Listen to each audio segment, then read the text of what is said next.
Good morning. Welcome to the 29th meeting of the committee in 2013. Can I ask everyone to ensure they have switched off mobile phones and other electronic equipment, please? Agenda item 1 is declaration of interests. Mark MacDonald is joining the committee today.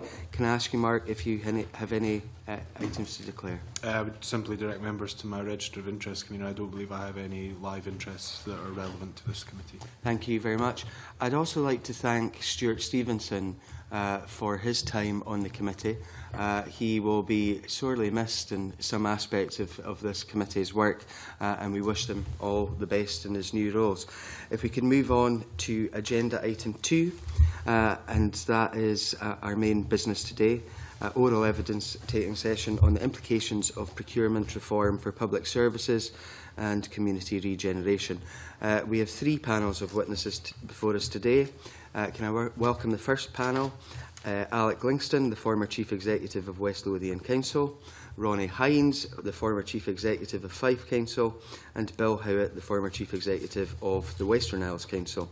Can I ask you, gentlemen, do you have any opening statements? Bill. If I may, Convener, thank you for the invitation.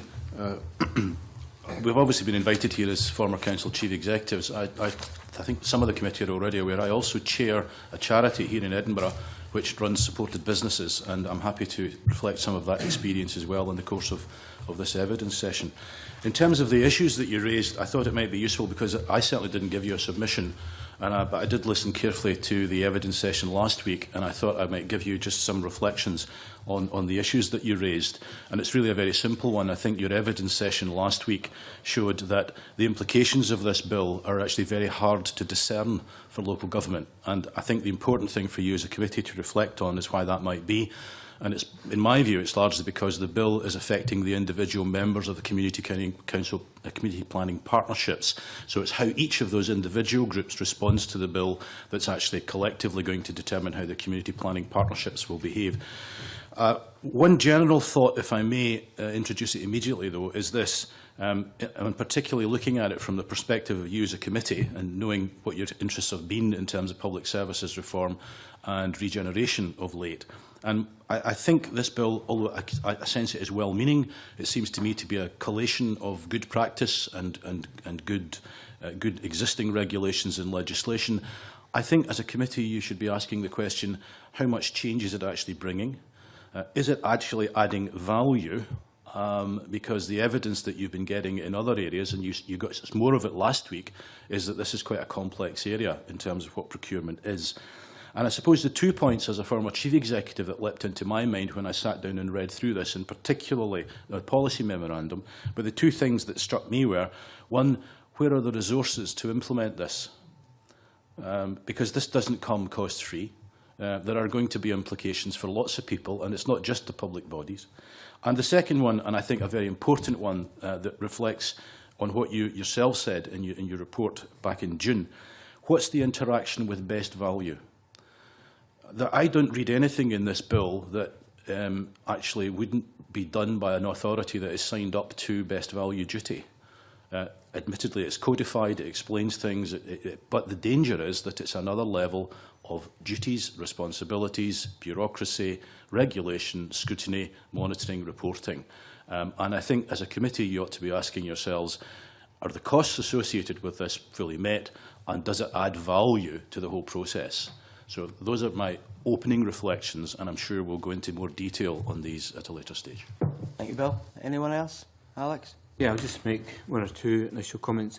First of all, I'm not so negative on this as Bill. I quite welcome it. I was part of the Scottish Government's Central Committee on Procurement prior to my retirement, and I think there's been a lot of welcome developments come out of that work over the actual years. And this addresses one of the complaints that I previously got from small contractors. I think it's got a limited role to play in terms of the overall scheme, but it's got a very welcome role, and I think it fulfills its purpose. A lot of the contracts that councils put out, they either go out through the government's portal or they go through Scotland Excel. And most of these, or all of these probably, will be above the EU limits, and so they're not going to get caught by this. But the type of contracts that will get caught, I think one of your speakers last week said 3 types of contracts: small building contracts below the EU limits, technology and social care contracts. I wouldn't particularly disagree with that analysis, except for technology. I think most of technology will either be national contracts or procurement framework contracts, and it's doubtful if they would get caught with that. And in terms of the building contracts, that's where I see this as being very positive. One of the complaints that I frequently got from small contractors in the area was the bureaucracy associated with bidding for public sector contracts. Every organisation had its own set of conditions. Well, it was a lot of similarity, asked them in different ways. Now, the thrust of this bill is simplifying that, and I think that will be a big boom. And the fact that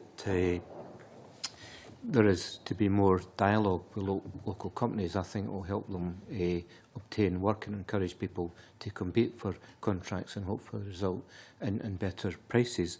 The other area of work is round about social care contracts, and I think you got quite a few negative comments about this procedure being used to that last week from your evidence. And I, as a former chief exec, I think I would agree with that. It would worry me using this framework for social care contracts or, say, early year contracts, where you're very much buying expertise and people's track records of working with, elderly people or dysfunctional families, if it was early years, that type of thing. One of the downsides where you get into these personal contracts is the whole arrangements are going to be a lot more transparent. And the downside of that, if somebody doesn't like the results or doesn't think you've complied fully with it, then it's much easier to actually challenge. So it means that your assessment criteria have to be criteria that you can apply fairly. Now, that can work pretty well on building type contracts, but when it comes to care contracts, then what somebody claims they actually do and what they actually do in practice sometimes can be a difference. It's very difficult to build that into an evaluation. So to sum up, I think this is a welcome addition to the whole modernisation of procurement. It's got a limited but very important role. Thank you. Ronnie. Just briefly, I'm somewhere in the middle, literally as it happens, between my two colleagues. I suppose I see this bill as performing a potentially useful function. Bill commented on the connection with best value, and I would take a different lesson from that. If you look back on the kind of discussions that I remember us having when best value was being put forward in similar terms as a legislative requirement, then what you would find is that we all said, but we're doing this anyway. And we called it something slightly different. We talked about value for money, and we were doing things that I think we could represent as value for money. But the difference between then and now, I think, is that we're doing it far more systematically. We've got a clearer and more consistent idea between councils and, for that matter, other public bodies about what we really mean by best value, and a good set of guidance and procedures that we try to follow in order to provide best value. That's not to say that it's perfect, but it's a lot more coherent and systematic, I think, than it was before we had the legislation. And the legislation provided the framework to allow that to happen. And I would see the possibility of this legislation doing something similar for procurement. And the second and final point that I would make in terms of how I perceive the bill is that there seems to be quite a strong sense that we should try to connect procurement activity with the delivery of better outcomes.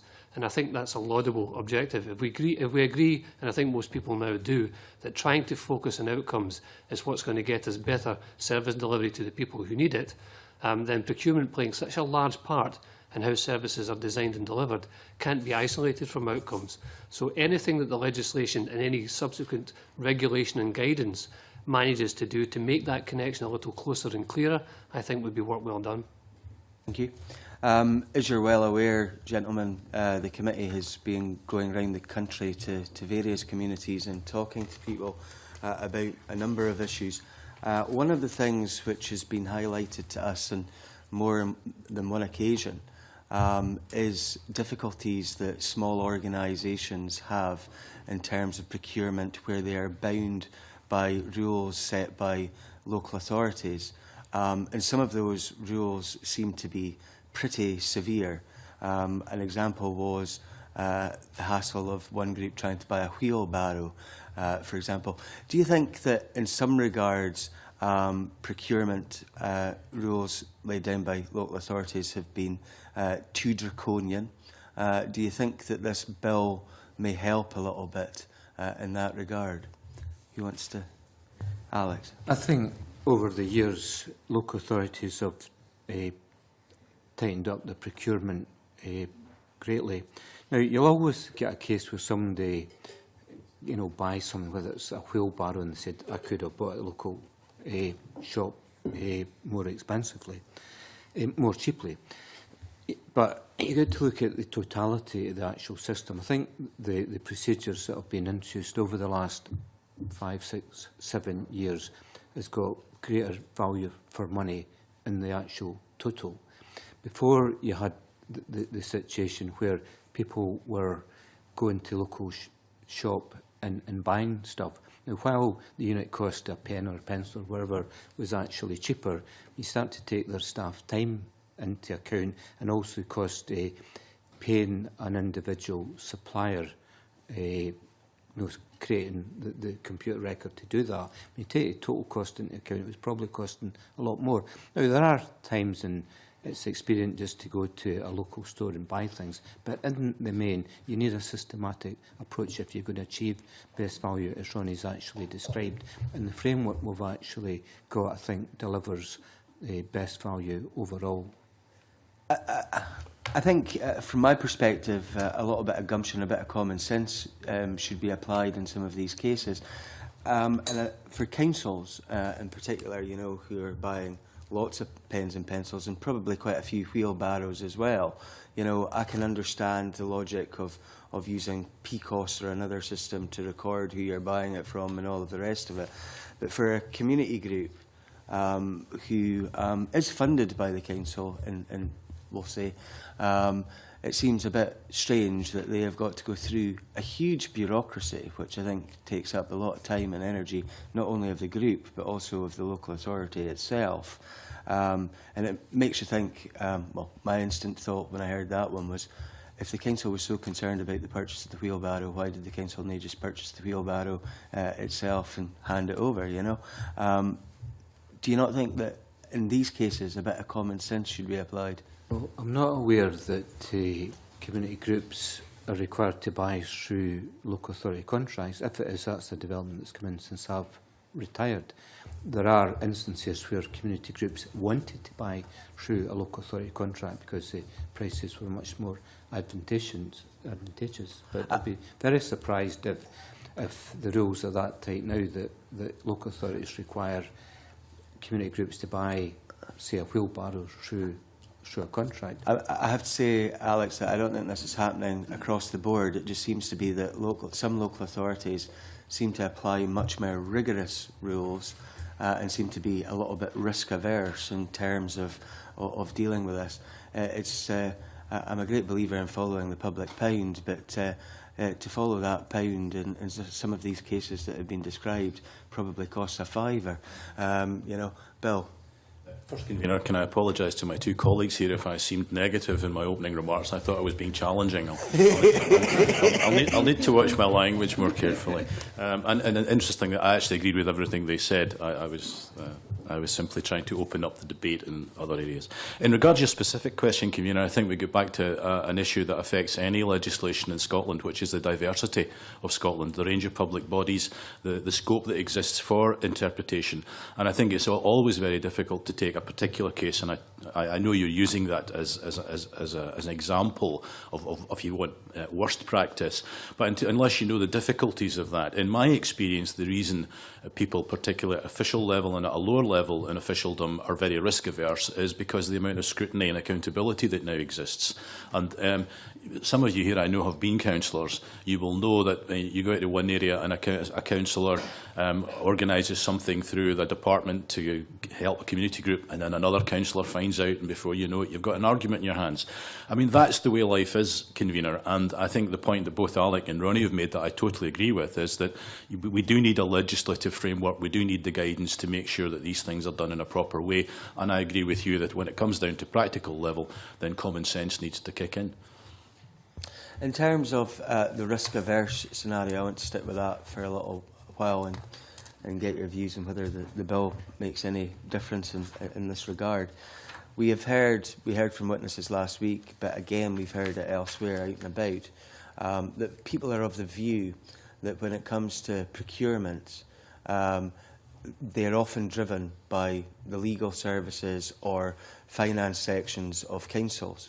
My own experience tells me something different, and you know, it's quite easy for the area of the business that's doing the procurement to say, ah, well, it wasn't our fault, you know, that this has gone this way. It's the legal folk and the finance folk who have made us do it this way. From your experience, guys, do you think that procurements are often finance and legal led, or again, is this part of the great myth that has built up round about procurement, which, you know, tries to say not in our hands, when quite frankly, in most cases that I've found, it is. Ronnie? I might have a go at it.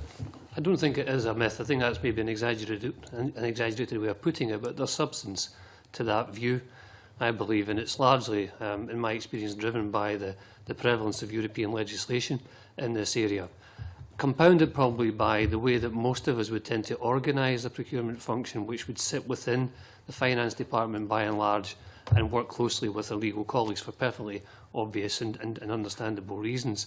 But all of that does give rise to a certain mentality, I suspect. And one of the things that I would always, I think, try to challenge as a chief executive was an over-rigid application of rules that were being interpreted and applied in a somewhat defensive way. The advice I would get back, which I always valued, was we're partly protecting your back as well, Ronnie, here, because you don't want to be exposed to the wrong kind of challenge if you do something that doesn't observe every nuance of the rules that apply. But I think it's part of the role of a chief officer and a chief executive in particular to say, OK, the rules are a given, but the way in which we behave doesn't have to strictly observe those rules all the time. I don't mean be maverick. I mean think flexibly and intelligently about how you apply them. You can go further than that, and I'll close with this comment. I think the way that procurement as a function is situated within councils is actually quite an important issue. Speaking from my own experience in Fife, one of the pieces of work that I left from a successor, but I did initiate, was to relocate it into other parts of the organisation. In fact, to integrate procurement with those services that tended to use the procurement function most often. Alex already touched on a couple of the key ones. But particularly, I think, those where capital contracts are concerned are the big spend occurs. Because what you tend to find is the myth that you've described, the mentality that says procurement are the naysayers, they're the ones who say we can't do this, leave it to us, we'll do it our own way. The truth's somewhere in the middle between those two. If you leave it to people to do it their own way, they'll do what they always did and not necessarily get best value. If you bring strategic procurement to bear on that, you've got a better chance of getting value for the public pound. But the two can't sit on opposite sides of the tennis net here and just bat the ball back and forth. So my objective was to try to integrate the procurement function strategically into the major buying places. And I think that's how you change culture and how you dispel myths.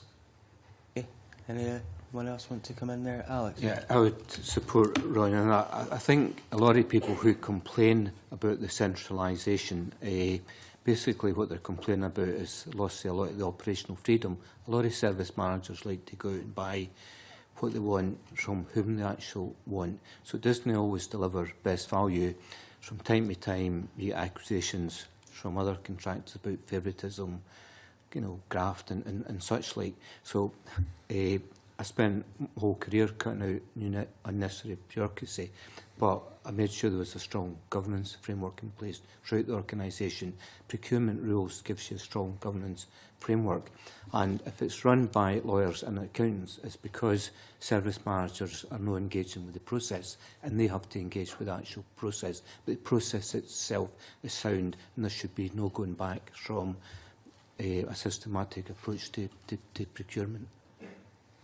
Bill, do you want anything? I'm happy to agree with my colleagues. Okay. John Wilson, please. Thank you, Convener. Good morning. I'm reminded, in terms of the opening comments, when I set up a project in 1988, and it was an urban aid project funded through a local authority. I'll not name the local authority. But my instruction as the project manager was I had to get 3 quotes for everything that I purchased, including pens and pencils. And so we've had various systems in place for, I know about 1988, but since then and beyond, in terms of best value, following the public pound, 3 quotes before you let out a contract. Do you think we can legislate to actually introduce the best system? Or, as was mentioned earlier, it's about guidance and common sense? Alex? Yeah, common sense is not always very common. Fortunately not. And what is common sense to one person's abuse of the rules to another person? I think we have got a very systematic approach now, which I 100% support. We've got strategic contracts that affect all the public sector, led by central government as national contracts. And then we have sector contracts, Scotland Excel for local government, that deal with sector-specific contracts, down to local arrangements where that's more appropriate. That is delivering huge savings, both in administration and what we're paying for it. So that system is very, very sound. Going back to your example in tenders, that was before we didn't have a systematic approach, and people adapted rules. Somebody who was heavily bureaucratic would apply that irrespective of what you're dealing with. Now I think it's a much more systematic approach. I'll be very, very surprised if you would find that existent now. Your pens and that will all be part of either a national contract or a sector contract. Thank you for that answer, Alec. But part of the issue for this legislation, as I understand it and what we're trying to do, is develop a local procurement strategy. What you've just said is that it would be not part of a national strategy to procure items, either through Scotland Excel or one of the other organisations that's been established at a national level. Now, one of the issues that we've faced in the past, and one of the issues that came up last week, was how the procurement of certain services are carried out, and to the detriment of local organisations, where they may be able to provide care services. And what happens is either Scotland Excel or whatever organisation decides to contract or negotiate the care delivery in an area where local authorities buy into it, too much to the detriment of the local organisations who could deliver that more cost effectively and more efficiently at a local level. But because of the systems that have been established that local authorities have bought into, it becomes difficult for them to then get those contracts. How do we get the procurement process right to allow what the bill is actually trying to achieve, as I understand it, and that is to get local economic regeneration as part of that procurement process? And if we go through national structures, then surely the local element of that gets lost, and we just continue to rely on national bodies and international bodies delivering those services. Yeah, well, that's part of the dilemma. A national procurement approach. There are certain things that were procured locally from a local supplier that can be procured much more economically through a national supplier. And I'm afraid that's just a byproduct of getting better value for money out of purchasing. But where I see... Can I go back? The better value for money or best value. Now, this is the best value is a phrase that's been used by local authorities for a long period of time. There have been various examples and various definitions of best value. And it's really trying to, and we said about, you made the comment about common sense. The issue for best value for me has been one whereby the definition of best value has not always been applied equally across the 32 local authorities or the organisations in the public sector that procure. And what you define as best value, maybe it comes through a national procurement arrangement, but surely best value may also include local procurement being delivered locally by local organisations, which actually looks at social and economic regeneration in a local area through that best value model. Yeah, and I think for contracts that are out with the national frameworks, whether it's sector or that, then that's up to local authorities. I think a number of local authorities have tried to develop relationships with suppliers to open up the market to them. And certainly for construction type contracts, then I think the thrust of this legislation is very, very positive in helping local companies. It's going to make the whole process more transparent and more cost effective to compete with. And that was a complaint I frequently got from small companies previously. So I think that is a huge improvement. But if you're suggesting we should just go back to local authorities doing their own thing, then that would come at a cost, because a lot of things can be procured a lot more cheaply through a national contract. What I've not got any experience is of Scotland Excel putting out care services. We're starting to talk about that as I was retiring. That would really have worried me, because again, there's a lot of good charitable bodies who have developed an expertise, particularly dealing with dysfunctional families. Now, to bring all the qualities into a contract that they can then apply equally to every tenderer and evaluate it effectively, I think would be extremely difficult. You'd end up coming down to lowest price, which I think is the last place you want to do. I had that example up in Aberdeen a couple of years ago, where a person's care arrangements, it was, I forget the number of carers they actually had, but it's a huge number. If you drive things down to the lowest price, that can be a byproduct of it. So I would be worried about using care type contracts or contracts where you're very much buying professional expertise and actual skills and apply it to this framework. But for building type contracts, then I think this lends itself very well. Now, it could be proved wrong. It may be that it does work successfully, but I think any stories I've read in the last 2 or 3 years where councils have put out care contracts just through a huge tendering process has ended up in a lot of sort of grief. And sometimes you are buying the expertise that a company's or a charity's actually developed. And I think there's other ways you can develop best value arrangements without going through a rigid contract process.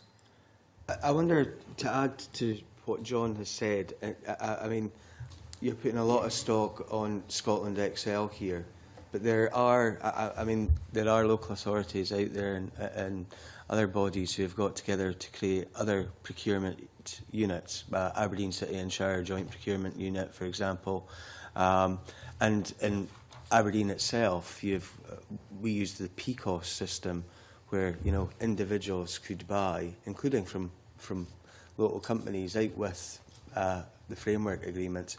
Is that the norm? Are we putting too much stock in what Scotland Excel actually does at this moment in time? Because a number of the things which there have been framework agreements for, it seems from my past experience that folk were not necessarily buying within that framework agreement, but were maybe going elsewhere for lots of other reasons, including to ensure that local companies were given the opportunity. Well, we come back to the starting point of the question, which was partly about the interpretation of best value and the different competing accounts you're getting from different witnesses. For me, one of the things that's been good about procurement since John McClellan produced his report is the point that Alec's drawing attention to, namely that we've tried to secure best value, certainly in local government, by gravitating towards economies of scale, just buying bigger. And there are definitely markets where that is the unequivocally right thing to do. Energy is the parity everybody else gives. So I've no doubt about that. The mistake we may have made is to think that one size fits all, and that economies of scale represent best value in every instance. And that may not be the case. But I still think if you argue to the contrary, you have to prove your case, because you can make savings just by buying bigger in a whole range of areas. It's a matter of judgment whether, for example, it applies equally well to social care. I probably get a slightly more sanguine view than Alec does about that, but I think it would be a mistake to put all your eggs into one basket and say the way to carry out effective procurement is always to buy bigger and buy in bulk. There must be more to it than that. And I think part of the benefit of this bill, if they get it right, will be to act as a corrective mechanism to that train of thought. There are other aspects that this bill does highlight where good procurement doesn't necessarily mean operating at scale all the time, but still is consistent with getting the best value for the public pound that you can do. And I think part of the corrective mechanism that we're looking for here is to widen our thinking a little bit. If you look at the words that the executive summary to the bill uses, they talk about effective and proportionate. So for me, best value equivalent to just buying at scale might be effective. It's not necessarily proportionate, so we need to widen our thinking a bit. Oh, yeah. If I can add to that, first of all, I agree, because proportionate was the word that I had in my mind, so good for Ronnie for getting in. I think there's a tension that you raise in your question, John, which in some senses the legislation can't address because it's done in the framework of European legislation, which necessarily starts from opening up markets at a European level. If I can put my other hat on as chairman of a small local sustainable business, we would love to see some of these proposals in this bill coming to fruition, but we wouldn't argue about best value. The phrase that we would use is social value. And I would argue, as chair of that organisation, that that's what the current system is not capable of reflecting. To put it very simply, if you come and visit us, and you're welcome to do so, you'll find we've got a group of people, all severely disabled, that we are giving employment to, or we're giving them training, and we're bringing them back into society. I can do a calculation for you, more precisely, my team can do a calculation to you as to the benefits that society will get to that, and that will include savings on the DWP budget. That will include savings in Edinburgh Council, West Lothian Council and East Lothian Council social care budgets. I can go through all of those. But what I cannot do is turn around to all those organisations and say, well, now that's the savings we're helping you make. You should now be passing them back to somebody else to do something about, because the demands on those services are so great and the amount that we can do is so minuscule that it's not going to show up. So I think I'm using that as an example at a very local level to contrast with what my colleagues are showing at a very strategic level. And I think they're right in their argument that we've got quite a good framework in place already. This bill probably tightens it up and helps it a bit, although I've raised my challenging remarks about some other aspects. I don't see an easy answer to your solution, John, other than what Ronnie said. It's about proportionality at the local level and people taking a more flexible view and recognising that there can be wider benefits in procurement than just to their budget. Convener, thank you. I think that's right, and that's what I'm trying to draw out, is the issue about the balance between a national contract and nationally negotiated contracts and what can be delivered locally by local community organisations and local businesses. Because if we go into and it was mentioned in the opening remarks, one of the common complaints we receive from small businesses is they are frozen out of bidding for contracts at local government level because either the paperwork's too onerous, the conditions that the local authority apply, particularly for community organisations who want to provide social care, the financial constraints or the financial wherewithal to actually deliver these projects sometimes becomes a barrier because the procurement officers within whatever department it is, because I know that we have several departments within local authorities who have applied procurement rules slightly differently. And when you start multiplying that, then you get a lot of different rules being applied. But it's about trying to ensure that there is an open playing field for smaller organisations, particularly community organisations. And how will this legislation, how do you see this legislation impacting on those smaller organisations from making bids to deliver services at a local level? And is there something we need to do to ensure that process within the European legislation, within the guidance in terms of the contract numbers? Is there anything else we should be doing? I think there probably is more that we could do, but I don't think we should lose sight of what we are currently doing. So I'll just start with that, if you like. Within the constraints that we all have to work within just now, particularly those that emanate from European legislation, I would say that most councils that I'm aware of are working as well as they can do within that system to make it easy for suppliers to understand what opportunities are there and to be able to play the game by the rules that are set. The Supplier Development Programme is probably the most obvious manifestation of that. But I can speak more personally from my knowledge of what we did in Fife, where we engaged regularly with businesses, small businesses in particular, in the local area, saying, look, this is the way we think we have to do this. We don't want you to be prohibited from bidding, so can we work with you to help you understand the bureaucracy, maybe take some of the weight off? Now that's working with the grain of the system as it is. I hope that the legislation will lighten that burden a little bit and make it easier for that way of thinking to spread, so that we don't have to do as much hand-holding as we have done for some small to medium-sized businesses, and some of the hurdles will be removed. So it's no longer a case that we're teaching them how to take the hurdles. There's actually fewer hurdles to take in the first place. But I wouldn't lose sight of the fact that that good work has been done, and there's evidence of it. If you look, again, I can quote from Fife. I had to remind myself of this after only 3 or 4 months. But if you look at the procurement that we put out within Fife for goods and services, some 40% of the contracts that are won there are won by Fife businesses. Now that's entirely within the law. We're not going out of our way to give it to Fife businesses, but they are nevertheless having a remarkably high strike rate, and I dare say that's comparable to what happens in other parts of the country. The single outcome agreement for Fife has a target to raise by 20% the value of businesses that are won, or contracts, sorry, that are won in the public service in Fife as a whole by local businesses. So it's clearly in the sight, strategically, of what the organisations there are trying to do. But I come back to my opening remark, that is all being done within the current system, which does impose requirements that we have to follow as a statutory authority. Alex, do you want to add anything to that? Yeah, well, I agree with...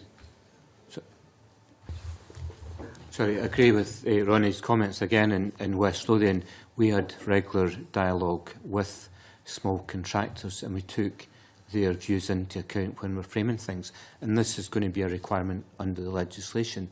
And I think the fact that you're having a dialogue before you go into detailed contract conditions can only be a good thing, and should help local companies compete and hopefully get it right. And within the law, councils can take into account best value, however they define it, and take into account the social value. So I think it should, properly applied, start to deliver a lot of your concerns, John. Bill? I agree with colleagues again. To the specific question John asked was, is there something we can do collectively to make this easier and achieve the objectives you've said? I would have said, on having watched your evidence session last week, you were given a very good illustration of one of the key elements of the whole procurement thing that, in my view, this bill is partly addressing, but maybe it could be taken further in the guidance, and that's the commissioning. How do you actually design the service, and who do you engage with it? And above all, how does that lead into the question of the scoring system? Because under the current arrangements, as Alec and Ronnie are saying, we have got a proportionate system, we've got a good overall contract arrangement, we've got a number of criteria that you can set, and you can put weightings against them. Now, to the extent that some of the issues that we've raised and that you particularly have raised, John, about getting it local, that seems to me to be where you get that up front. You get it in at the design stage, you get into the commissioning stage, and then when you do go to procurement, you know you've got a system that's going to give the appropriate weight to the various factors that you have to take into consideration. Because remember, as Alex said earlier, none of this is aimed at getting to least cost. It's about having regard to a range of factors. I used to do mathematics. It's called constrained optimization. And I suppose my opening remark was to say, are we adding too many more constraints? That's the issue. How many constraints are there? And I think that's the issue that you get back from SMEs in the third sector, is that they feel constrained. Okay. Before we move on, obviously we are in a situation where there's likely to be much more joint procurement. I'm thinking about health and social care integration, for example.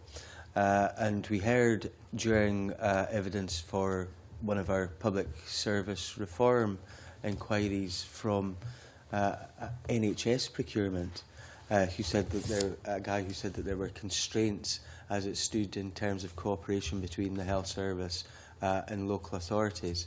Do you think that the bill will help eradicate some of those constraints? And if not, what would you suggest needs to be done to ensure that that is eased up a little bit? No, I'm Alex? not sure what constraints he's saying, but again, going back to my days in West Lothian, we did a lot of integrated work with actual health, and there wasn't any constraints through legislation. There was maybe constraints through individuals and managers wanting to hold on to the IBIN. But I don't think legislation was necessarily a barrier. And again, up in Highland, where the Health Board and the Council are separating functions into lead authority, they're working within the current legislation. So people can always bring up things as a barrier. I'm not sure that in reality it poses a barrier. I certainly don't think legislation is going to be a barrier to 99% of what we want to achieve through health and care integration. It's old ways of working, and this is mine, that are going to be the biggest barrier. People. I'm thinking off the top of my head here, I think the guy in question was one of the chief procurement officers in the NHS, and it was a piece of legislation which I think stated that they could procure for the NHS only. And, excuse me, it wasn't so much that he was setting up any barriers. I think he'd actually broken a number of the barriers and applied the gumption that we all hope for. But, you know, if there are these pieces of ancient legislation that may be used by these folks who are slightly less flexible than this man, we should be trying to eradicate that. And I just wonder if you think that the bill itself can help do that. Maybe not this bill, although why not try it twice? But as I recall, there is a provision in the legislation on health and social care integration that the body whose name escapes me for the moment that does a lot of the joint purchasing for health could be expanded in its remit to do public sector contracts more generally. And I took that at the time that I read it to be a gesture in the direction of where I think the question is coming from.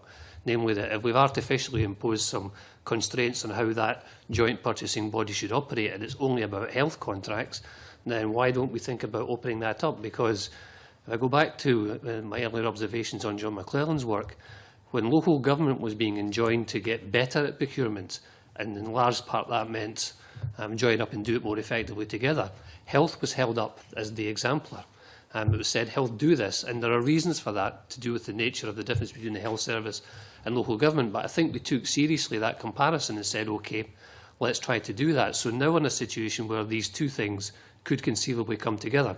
And I think if health and social care integration is going to work, then part of it has to be some form of joint procurement for the services that will be encompassed by that individual organisation when it's created. Bill? Again, agreeing with my colleagues, I can't help but reflect, Convener, as a former Chief Executive of Corlin and Neil and Shear, which I had to get into the official record at some point. We had no doubt about the answer to your question, which was a single public service delivery agent in the islands. It's now the policy, I understand, of all 3 island groupings. And if you are going to avoid the issues that were raised by, I think it was the Chief Executive, from memory, then that's a simple way of doing it. Thank you. The wonderful clerks that we have says it's the guy represented NHS National Shared Services, which used to be the Common Services Agency. Anne McTaggart, please. Thanks, Convener. It's just to go back on a wee point that Ronnie had mentioned earlier. Ronnie, you made 40% of local businesses, and that was with the existing structure that was there. How do you think that the new procurement bill is going to assist that or support that? Because you did mention a 20% increase you were looking for from SOAs. Yeah, it's 40% of the contracts by number. So if I get how many contracts, roughly 1,000, roughly 40% of them are going to local businesses in Fife. By value, it's slightly less. You would expect that because if you think about it, there are some contracts that local businesses will never win in Fife or anywhere else.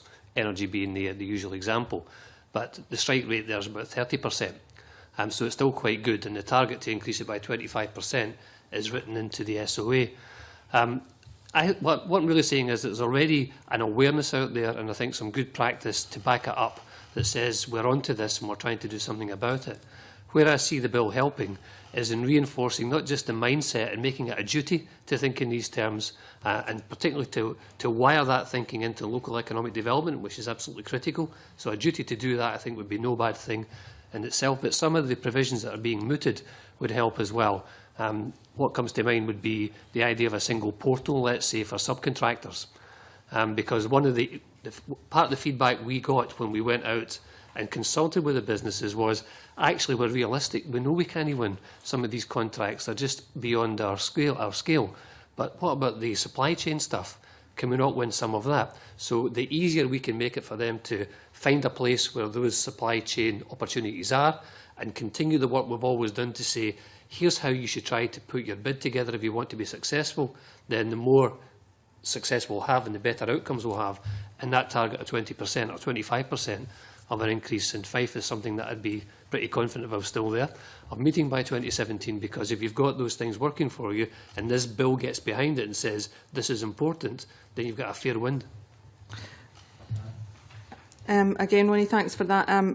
The procurement bill places statutory duties on the local authorities, like as you've just mentioned. Community planning partnerships are not contracting authorities, so where do community planning partnerships and their members fit into these duties? Who wants to take a stab at that one first? Yeah, well, Alex. it don't really fit into it per se. The community planning is about agreeing what the priorities are over a subject matter or a subject area and working together. When it comes to procuring, then it would be done by one of the agencies. If it was a joint piece of work, then they would, because a community planning partner is not a corporate body, it's no legal entity, then one of the partners would let the work, and the rules would apply to them. So it's sort of neutral when it comes to community planning. It neither enhances or reduces the effectiveness of the community planning. Community planning's for another purpose. I'll let Ronnie in first. Sorry, just add to that. I think it would probably be a mistake, in my view, if the response to the bill by the community planning partnerships was to shoehorn them into an arrangement where they were trying to create opportunities for joint procurement for the sake of it, so they could be seen to be operating as a coherent set of organisations with a purpose like that. I think the parallel I would draw would be when we looked at health and social care integration, just to make the parallel, we could have spent 5 years working out how to harmonise the terms and conditions of the workforce and the health board and the workforce and the council, and nothing would have been done to improve patient experience over that 5 years. So why make a problem that you don't need? I think that same thinking would apply here. Why force yourself into an artificial joint procurement? If there's an opportunity there, by all means take it. The more important thing for the CPPs is to be having that dialogue and mutual influence. So if one organisation is trying to fulfil the requirements of this bill by a certain procurement strategy. There's a dialogue that goes on around the table that says, are you doing that, and why not if you're not? And if you're doing it better than we are, what are you doing that we're not doing? That's where the value is. Picking up Ronnie's point, I think the section in the bill that gives leverage to do that is the creation of procurement strategies. And certainly if I were sitting in the Western Isles and dealing with the Community Planning Partnership, I would be saying, right, we've all got to do these. Let's make sure we all start from the same place, that our principles are all the same. And as Ronnie says, that we're all then working together. It's then up to each one at a lower level how they work that out, because they're working in different areas and different kinds of procurement. Can I go back to your first point, though, if I may, Anne? To pick up Ronnie's point about helping people to deal with these things, there's actually, I'll give you a practical example from just across the hill there. In fourth sector at the moment, we're working with subcontractors. We're a charity. We're working with SMEs, contractors who are bidding for contracts on the new Sick Kids Hospital. Now, that's a national procurement, and it's going to be big, as Ronnie said. That's one of the ones that's going to go really big. But already, in the whole procurement process, they know that they have to demonstrate that they're using local firms, and the local firms, in turn, need to know that they need to be able to demonstrate that they're delivering community benefit. And they have turned to us as a charity to say, what does community benefit mean? And we're actually helping them to work that up so that they get a decent chance at the tender stage. So there's an example of under the current system of how it's actually happening. Okay, Anne. Mark MacDonald, please. Thank you, Convener. My colleague John Wilson made the point, I think, that best value is not just a monetary consideration, although sometimes it is frequently referenced in such a way. And I think Mr Arlington made the very good point about the fact that, as the convener would often say, sometimes when you buy cheap you end up buying dear, and the case that you referenced actually is one of my constituents, the carer situation there. Do you think we've got the balances right between the monetary consideration and the wider considerations of procurement at present in terms of quality and wider benefits? Do you think that's something that needs to be looked at? Ronnie? No, I don't think we do.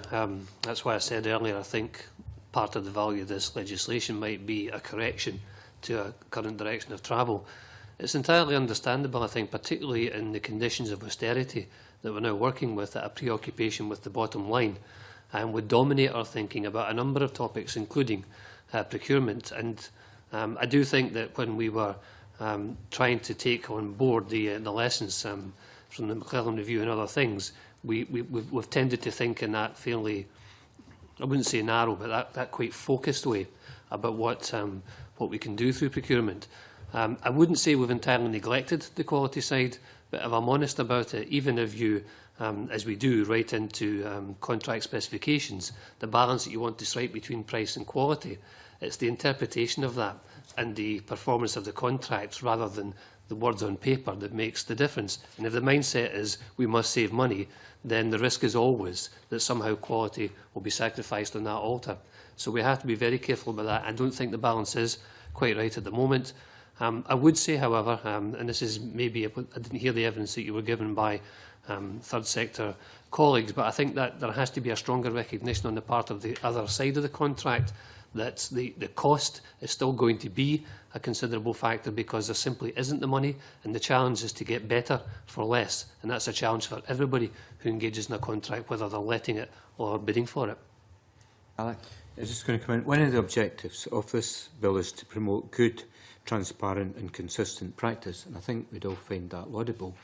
But what that actually means in practice, it's a very rigid set of legal rules that then gets applied to the process to deliver that. And anything that can't be fairly evaluated between different competitors basically can't be used, otherwise it can be subject to challenge. We're seeing a lot more challenge to contracts that are put out from unsuccessful tenderers, and the more information they've got, the more easier it is for them to challenge if they feel aggrieved. And I think, certainly, come back to the point I made earlier about care contracts. I would much prefer, if I was a chief exec, going down the road of social partnership sort of models where you've got a less sort of rigid legalistic framework where you can take into account the type of quality factors that you think are important. I think it would I wouldn't feel comfortable putting through social care contracts. I don't think through that. I could be wrong. Maybe it's been done successfully over the last few years, but I just feel you end up coming down to effective lowest wage costs, lowest hourly rate, which is not necessarily a good model for social care contracts. So it's horses for courses. I think this legislation's got a good role in certain situations, but it would have a bad role in other situations. Only to make the general point about language in all of this, we sit here at this level talking at a very strategic level about have we got the balance right, and I agree with Ronnie, probably over the piece we aren't getting it quite right. But everything that the three of us are talking about today is about the system, it's about the legislative framework and so on. The reality is that gets applied at a local level. And inevitably there are going to be disparities, and inevitably, as all of us have said, every now and again somebody's going to challenge that, and depending on how you handle that challenge, you might find yourself in a very difficult situation, and difficult situations then lead to more legislation, and sometimes bad legislation because it's from a particular case. So it's a kind of interactive, iterative system, and I think the reality is that even if we were sitting here today saying to you we think we've got it right at the strategic level, there are still going to be problems at local level in its implementation. And obviously that's something that we need to hear as well, because obviously that has an impact in terms of, for example, guidance that might follow the legislation. And following on that, in terms of the community benefit clauses, I just wonder how you see those, first of all, how you see those working, and secondly, I suppose, what benefit you see deriving from them in terms of their operation. I wonder if you have any views on that. Alec? Yeah, I very much welcome that being legislated for. I think in appropriate circumstances, social benefit clauses are a good things. I don't think it should be applied to every contract. It could be counterproductive, but I think giving a legislative backing to that is a very welcome step forward. And I think it addresses some of the social benefits that you want out of a contract. So it's to be encouraged. I would agree with that. I think it can sometimes be quite an awkward and difficult conversation with contractors of all sizes if you want to insert social benefit clauses as the things currently stand. So having that recognised in the legislation, I think, is quite a strong foundation for those discussions going forward, and I would certainly support it. And Alec's right, I couldn't envisage it in every contractual situation, but I think I would tend towards thinking of it as the norm, and make the exception to the rule, make somebody define the exception to the rule for me rather than start from a position of doesn't apply here. No? Totally supportive, but if I might be challenging about it, I have a worry because community benefit is another phrase, concept that's open to interpretation. I mean, I had dealings with the private sector firm a few years back where I was supposed to be advising them on how the public sector operates and so on, and they proudly told me that their corporate social responsibility, they'd taken away their whole board and painted somebody's fence for a day. And I sort of quietly had to say to them that I didn't really think that counted as community benefit. It maybe gave them a feel-good factor, but that didn't really seem to me to be what counted. So I have worries, and that's from, again, going back to my chair as fourth sector, we actually have a small consultancy within our organisation which seeks to help define community benefit, works with people, trying to spell out what it is. And it's not an easy thing, because certainly as a former chief executive of somewhere like the Western Isles, what would be of benefit to a community in Harris or Shawbost would be very different to what might be in one of Ronnie's mining villages or one of West Lothian's areas. And I have to say, I live in Alec's former fiefdom, so I have experience of both West Lothian and Western Isles. And so I simply make the point that, again, totally supportive of the concept. How it gets implemented, how it gets applied at local level can be a potential difficulty and has to be watched. And again, to go back to your point, maybe there needs to be some guidance in that. Can I take Richard Baker in for a wee supplementary on this, and I'll take it back, Mark? Just to cut to the chase in this, really, I mean, given that community benefit clauses already can be used, I mean, is the bill of itself going to deliver significantly more of them, or is it going to be more of a resource issue, as Mr Livingston said? I think it will deliver more. The fact that it's now provided for in legislation, then I think it's going to encourage all councils to look at how they can use it. And I think Ronnie's point is, I think the presumption within councils, we want to use it unless there's a clear reasons why we shouldn't. But there's a lot of small contracts where it's not going to be practical, or the cost to administer them is going to be more than the benefit, or you're going to end up doing things which are going to inflate the cost that have not got real benefit. You better get a cheaper price.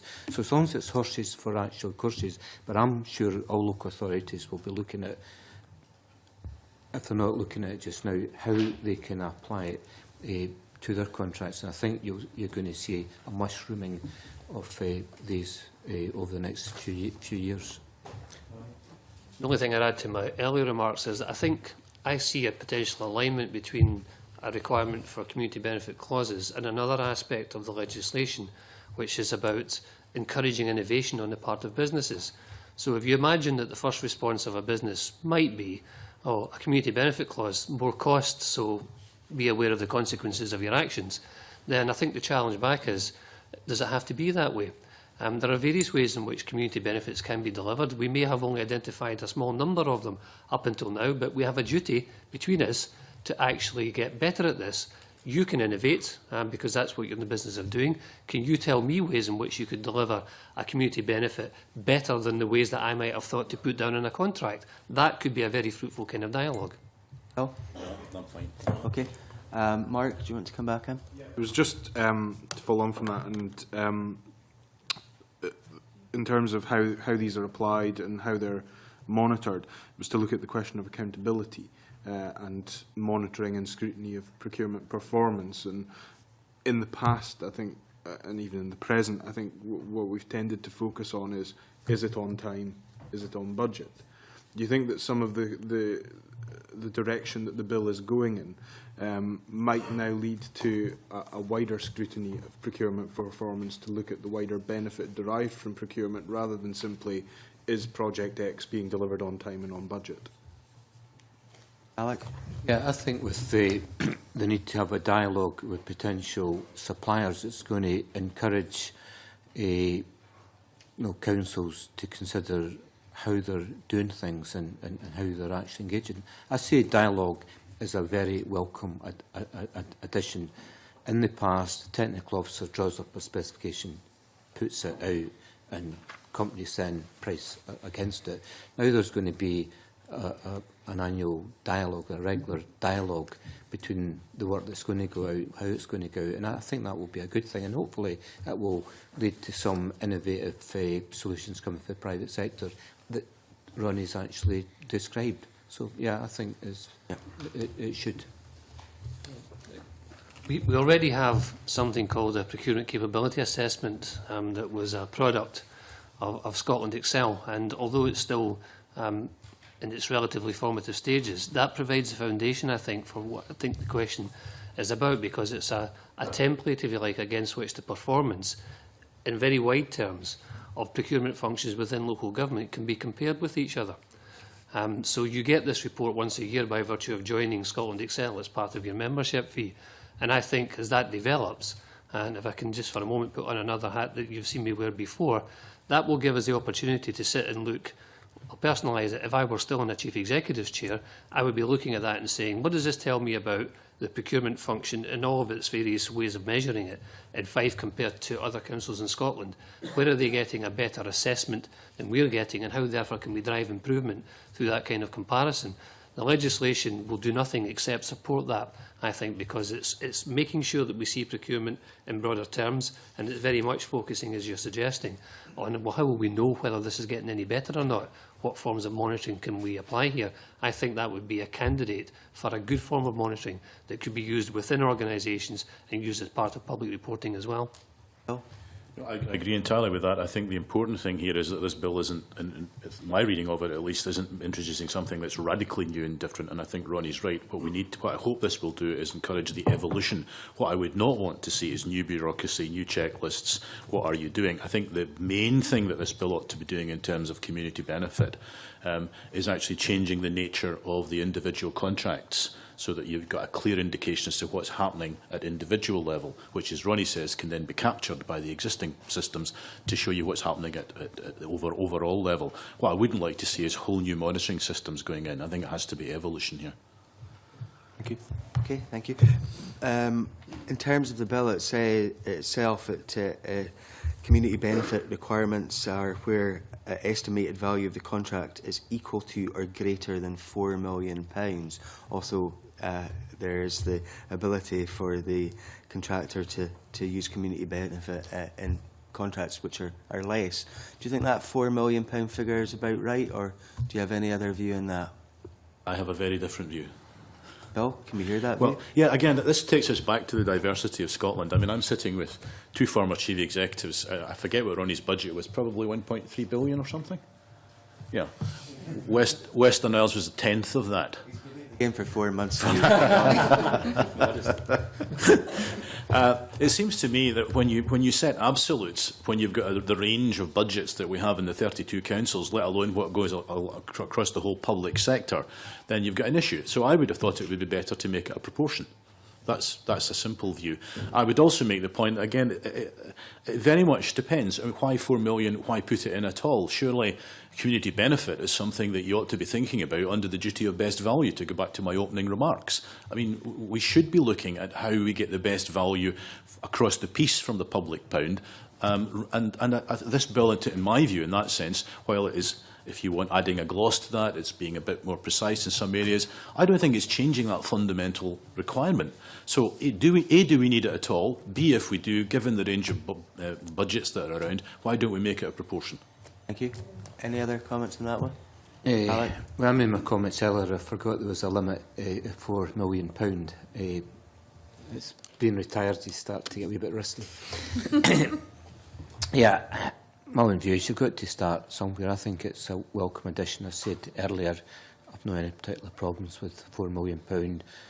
Presumably, the figure can be changed in the future, either up or down, based on experience. But first thing is to get some experience, and I would have thought £4 million not a bad starting off point to get initial experience, and then review the figure in light of experience. Last thing you want to do is bring in a lot of bureaucracy into this process. It's already highly bureaucratised.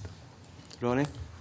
Again, I don't know where the 4 million figure came from, and any number would look arbitrary, wouldn't it, against the background of what, £900 million of procurement, sorry, £9 billion, let's get this right, of procurement spend across Scotland. I agree with Alec. I think let's take the step in the right direction to begin with. There's nothing that I can see proposed in the legislation that would preclude you from having a conversation with somebody for a contract worth less than 4 million.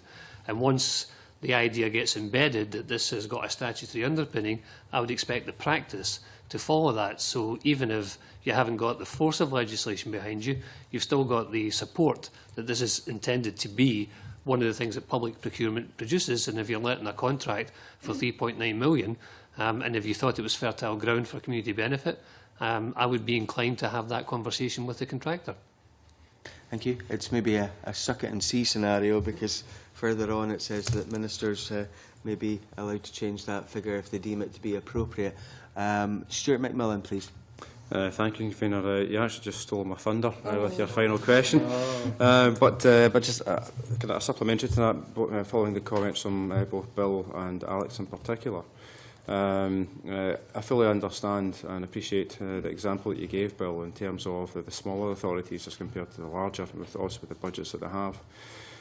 But if it were to be a proportion as compared to the figures that we have in the bill, do you think that would actually maybe create additional bureaucracy within the organisation to then try to establish whether they could or could not consider some further issues regarding community benefit? Well, in my view, it's worse than that, because the minute you put a limit on anything, you then create behaviours that say, well, this might come in at 4 million, but let's make sure it comes in at 3.8 to avoid. And that happens across legislation. That's an issue for you, a general issue of principle for you as legislators. Hence my other comment, which was, why do we have a limit at all?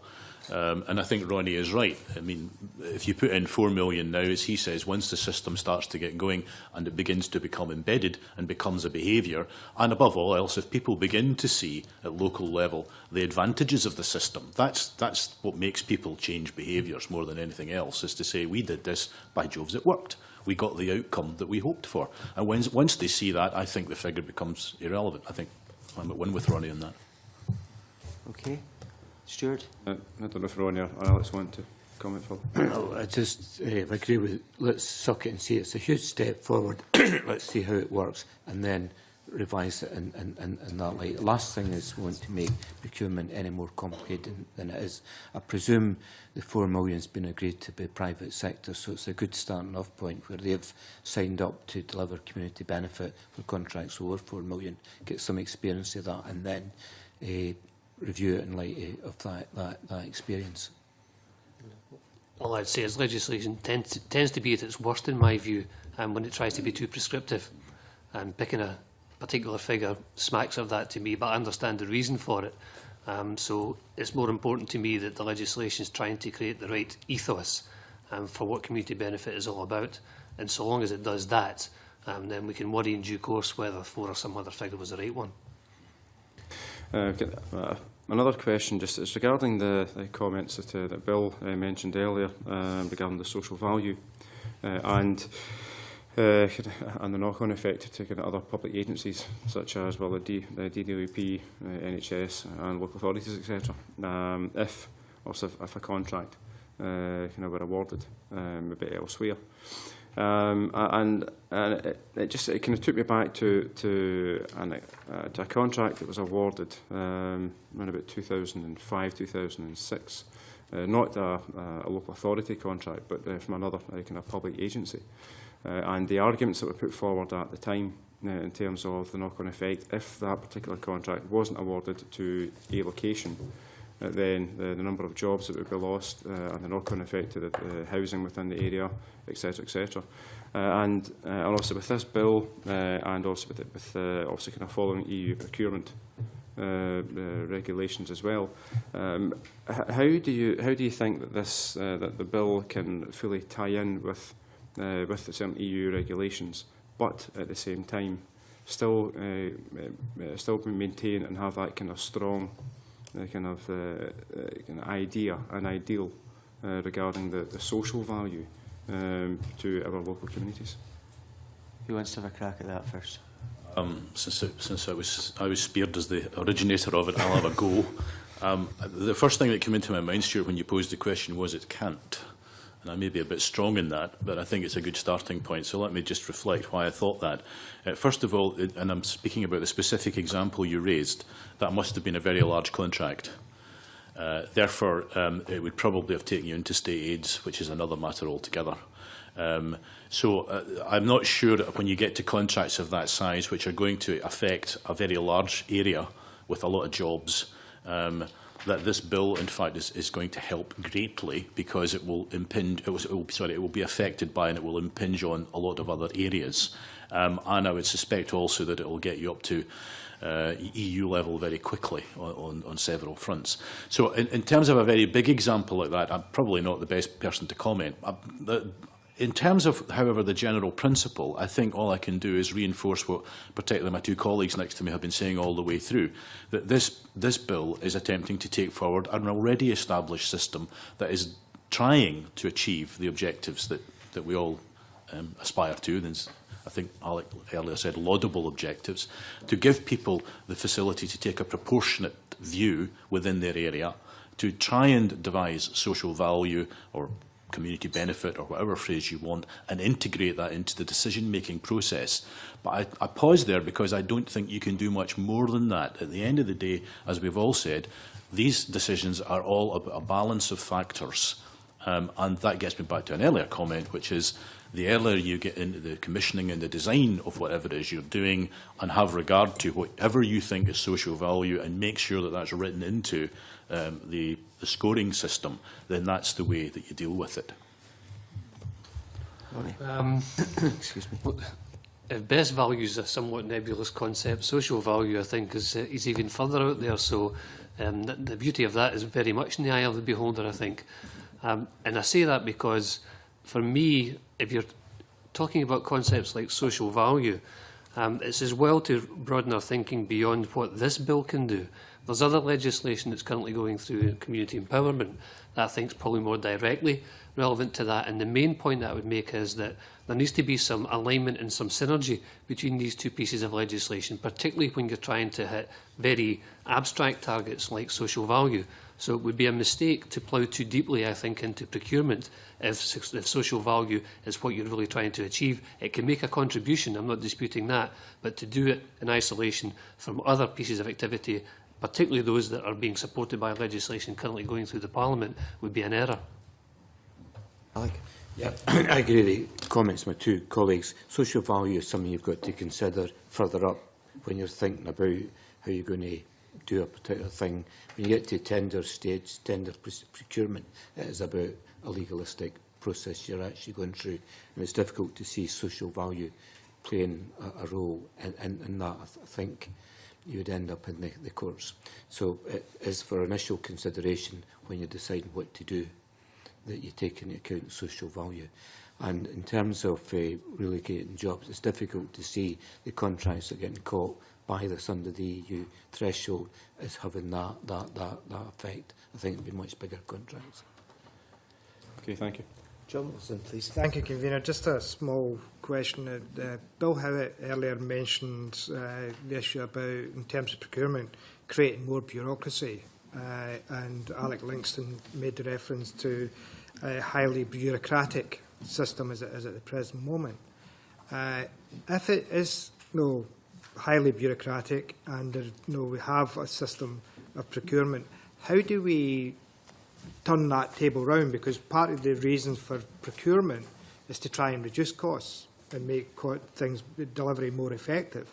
At the same time, if it's already highly bureaucratic, how do we balance that out in terms of measuring the real benefits to a local authority if you've got to set up systems and procedures not only to let the contract but also then to monitor the contract that may actually outweigh any real benefit of actually putting the contract out to procurement? First of all, there are two types of bureaucracy, good bureaucracy and bad bureaucracy. Every organisation... There isn't, Alec, but that's your view, there's good and bad bureaucracy. Well, the fact you've got a committee and you've got a convener and all that's bureaucracy. That's setting down... Process, this is the question.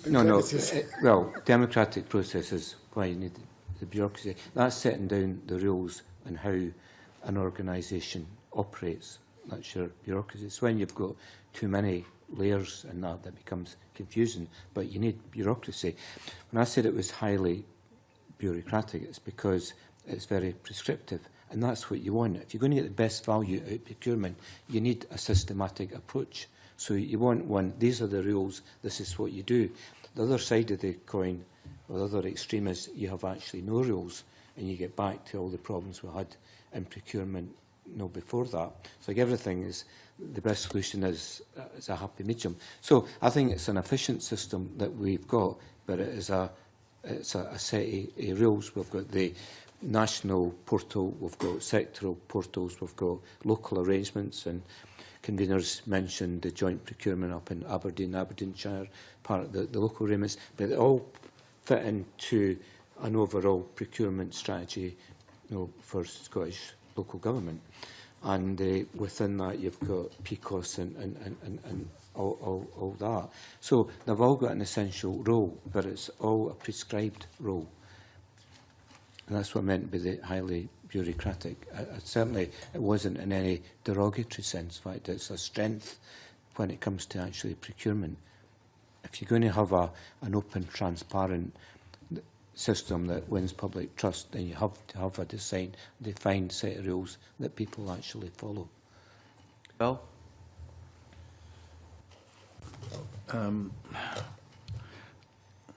I think we get to another difficulty of language in that we use the word bureaucracy in a pejorative sense. And the reality is that we're a democracy and we have what most people, I think, describe as a social market economy, which means that almost all of our markets are to greater or lesser degrees regulated. And that means some form of official support, which comes under the term bureaucracy. I understand your question, John. I think that the issue here is one that we've actually teased out a lot in relation to what the bill is trying to achieve, and that's about the proportionality of it. Is there too much bureaucracy, is probably the question. I would refer you to the excellent paragraphs in your report in June, paragraphs 97 to 107, very good report that you wrote, dealing with procurement and best value. And there, I think you set out what the current situation is, that we have, in procurement, we have well-intentioned systems, the good legislation, but at the end of the day, it's now beginning to develop into its own industry.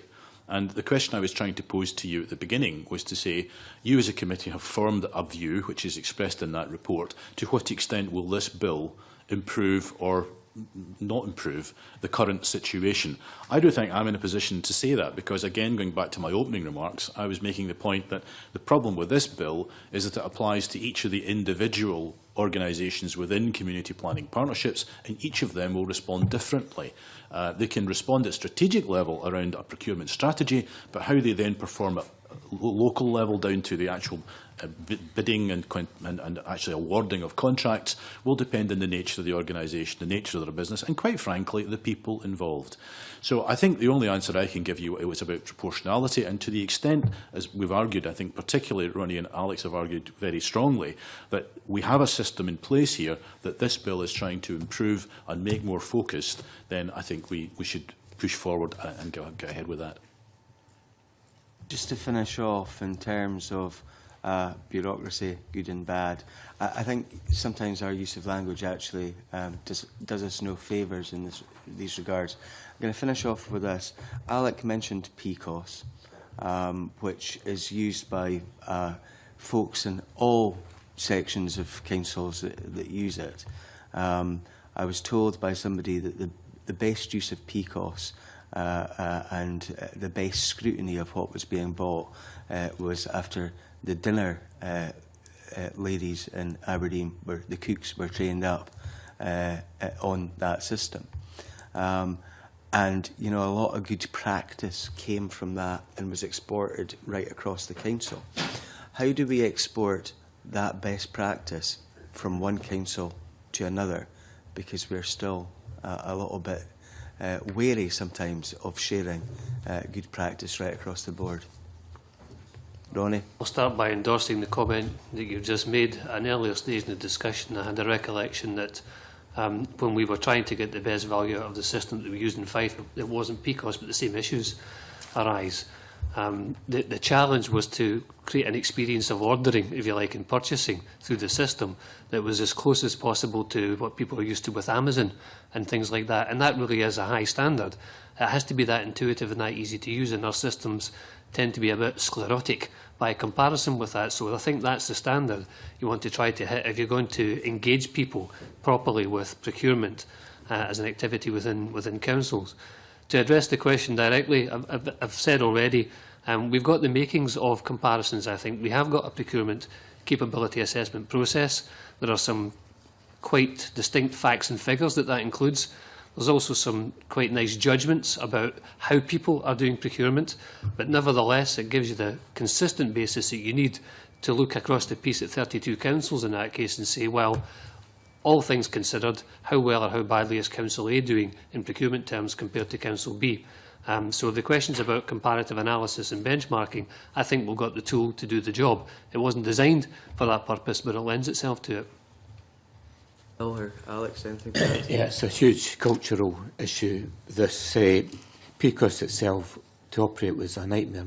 I know my staff hated it, but hopefully it's improved a lot in the last few years, and that would come through experience. So I think if your dinner ladies up in Aberdeen found a better way to operate it, hopefully they fed it back to centre and build that into the actual system. But the general point about sharing good ideas, I think we are getting a lot better with it. I think the benchmarking initiative that local government introduced will make a major contribution to that. But I think with the pressures that we're now under, and likely to be under for some considerable time, good managers are searching out good ideas rather than reinventing the wheel. Nobody's now got, or shouldn't have the luxury now to design everything within their council. We have to get into a shared resource. I don't mean formal shared resource, but mention good ideas. And I see that as a major strength. Plagiarism should be a major quality for senior managers in the public sector. It's always a skill I always recognise as chief execs.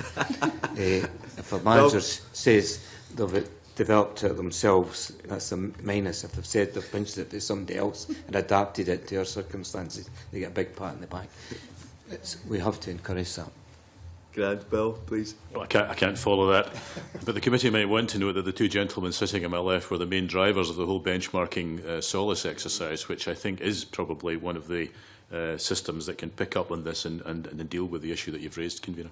Well, thank you very much for your evidence today, the three wise men. I suspend this meeting for a few minutes to allow for a change of witnesses. Thank you.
Okay, thank you very much. Before we move on to the next panel of witnesses, I should say that Cameron Buchanan, committee member, has been delayed in a train this morning, and he does hope to get here, but who knows how he will fare in that regard. Can I move on to the second panel of witnesses now? Can I welcome Ashley Gould, who's the Head of Procurement for Highland Council, and a new acronym for you folks, Society of Procurement Officers. And can I thank Alan Mackenzie of Aberdeenshire Council and Solar for coming here today. I know that you're a last-minute witness because of illness. Your presence is very much appreciated today. Do you have any opening statements, gentlemen? Mr. Mackenzie, do you want to, Mr. Gould? Thank you, Convener. I think, first of all, as a community of heads of procurement, we would certainly welcome the bill and its proposals. We think that, in broad terms, it does provide a useful harmonisation of the standards that will be applied across public bodies and both above and below the EU tendering thresholds in terms of transparency, accountability, rights of challenge and so on. There are probably a few difficulties with it in terms of the cost and quality balance that was discussed earlier on. For instance, there's a lack of detail in terms of the construction and use of actual award criteria around that, which are obviously present in the EU directive and the implementing regulations. That might also improve the degree of consistency of behaviour between public bodies and fill a gap, if you like, in the jigsaw. We certainly welcome the recognition of the connection between the single outcome agreement and the contribution that procurement can make to those objectives. We've been looking in Highland Council at our own for some time, and there is a recognition that a great many of the objectives that are set out in the single outcome agreement are achieved through the means of procurement.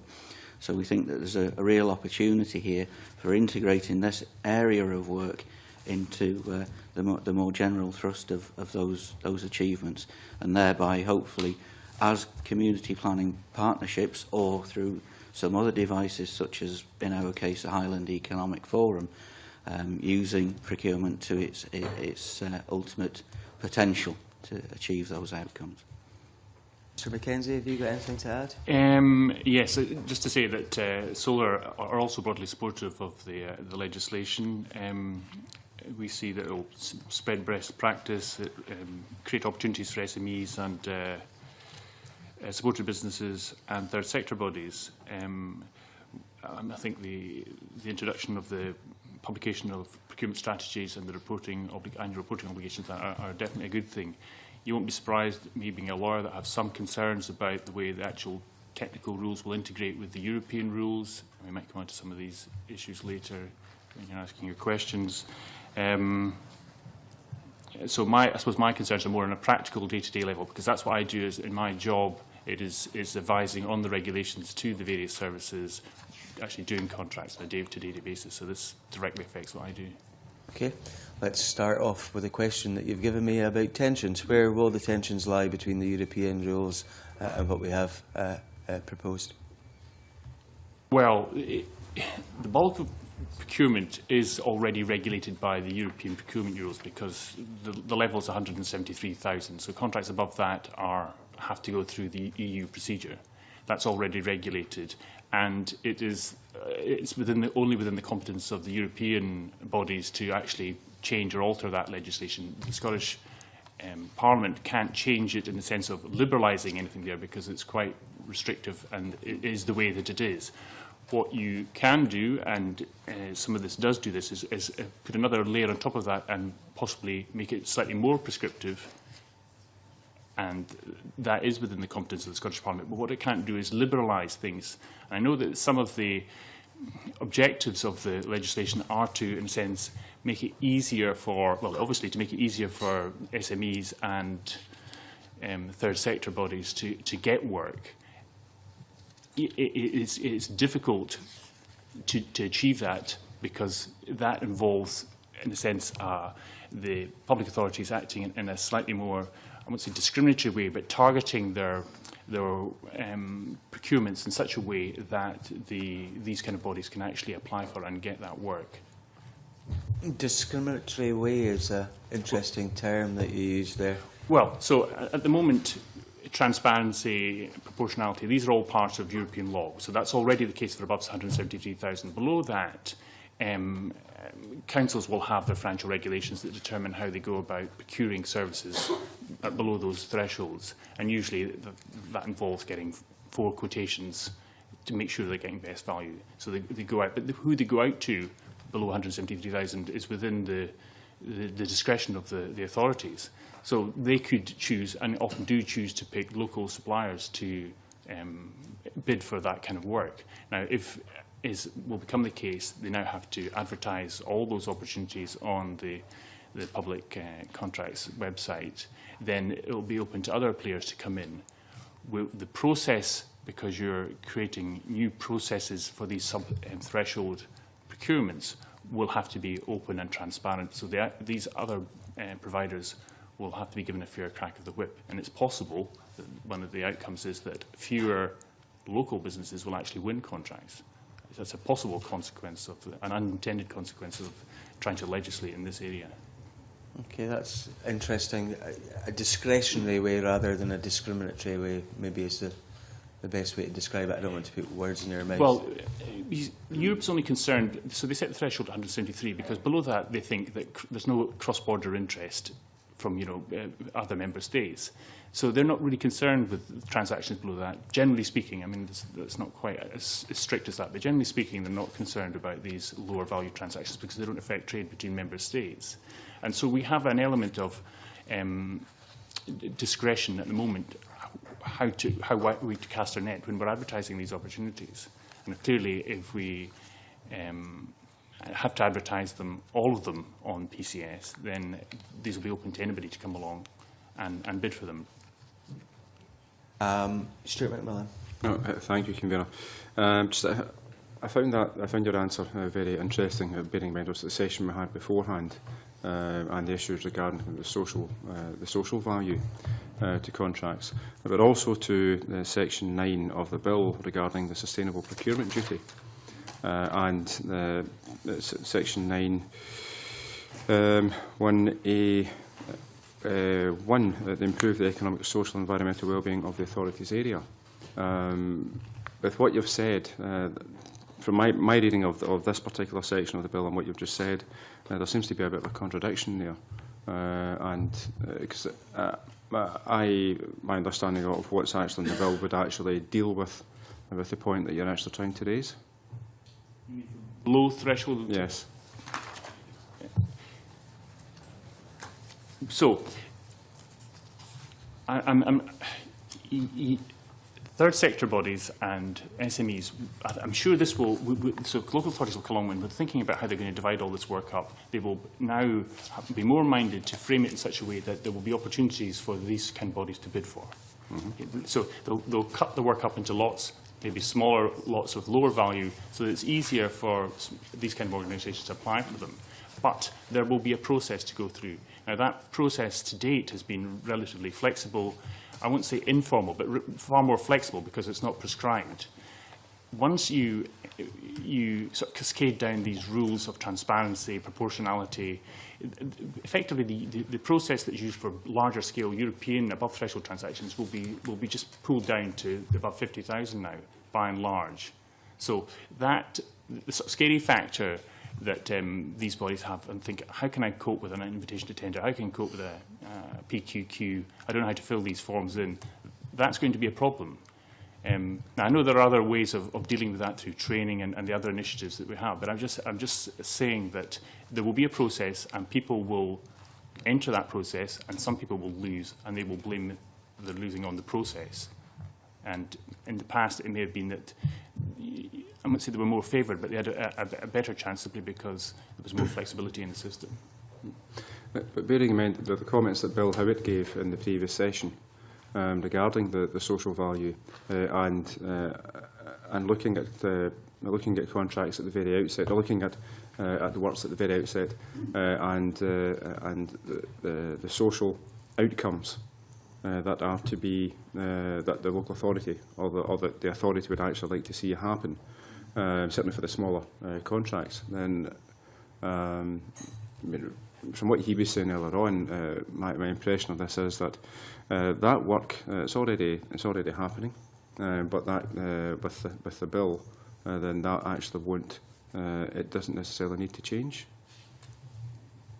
If you mean social outcomes in the sense of writing into the requirements, so that the specification of the work that has to be carried out by the provider, I'm sure that is already going on. If you mean in terms of how local authorities assess various bidders and apply a kind of social factor to the evaluation, so they say, well, this is a local company, therefore we should give it more points. That's not happening, and it couldn't happen under the current EU No, I'm not legislation. suggesting that. I'm suggesting that in terms of kind of the social and the economic outcomes for that particular area, also where it is the smaller contracts.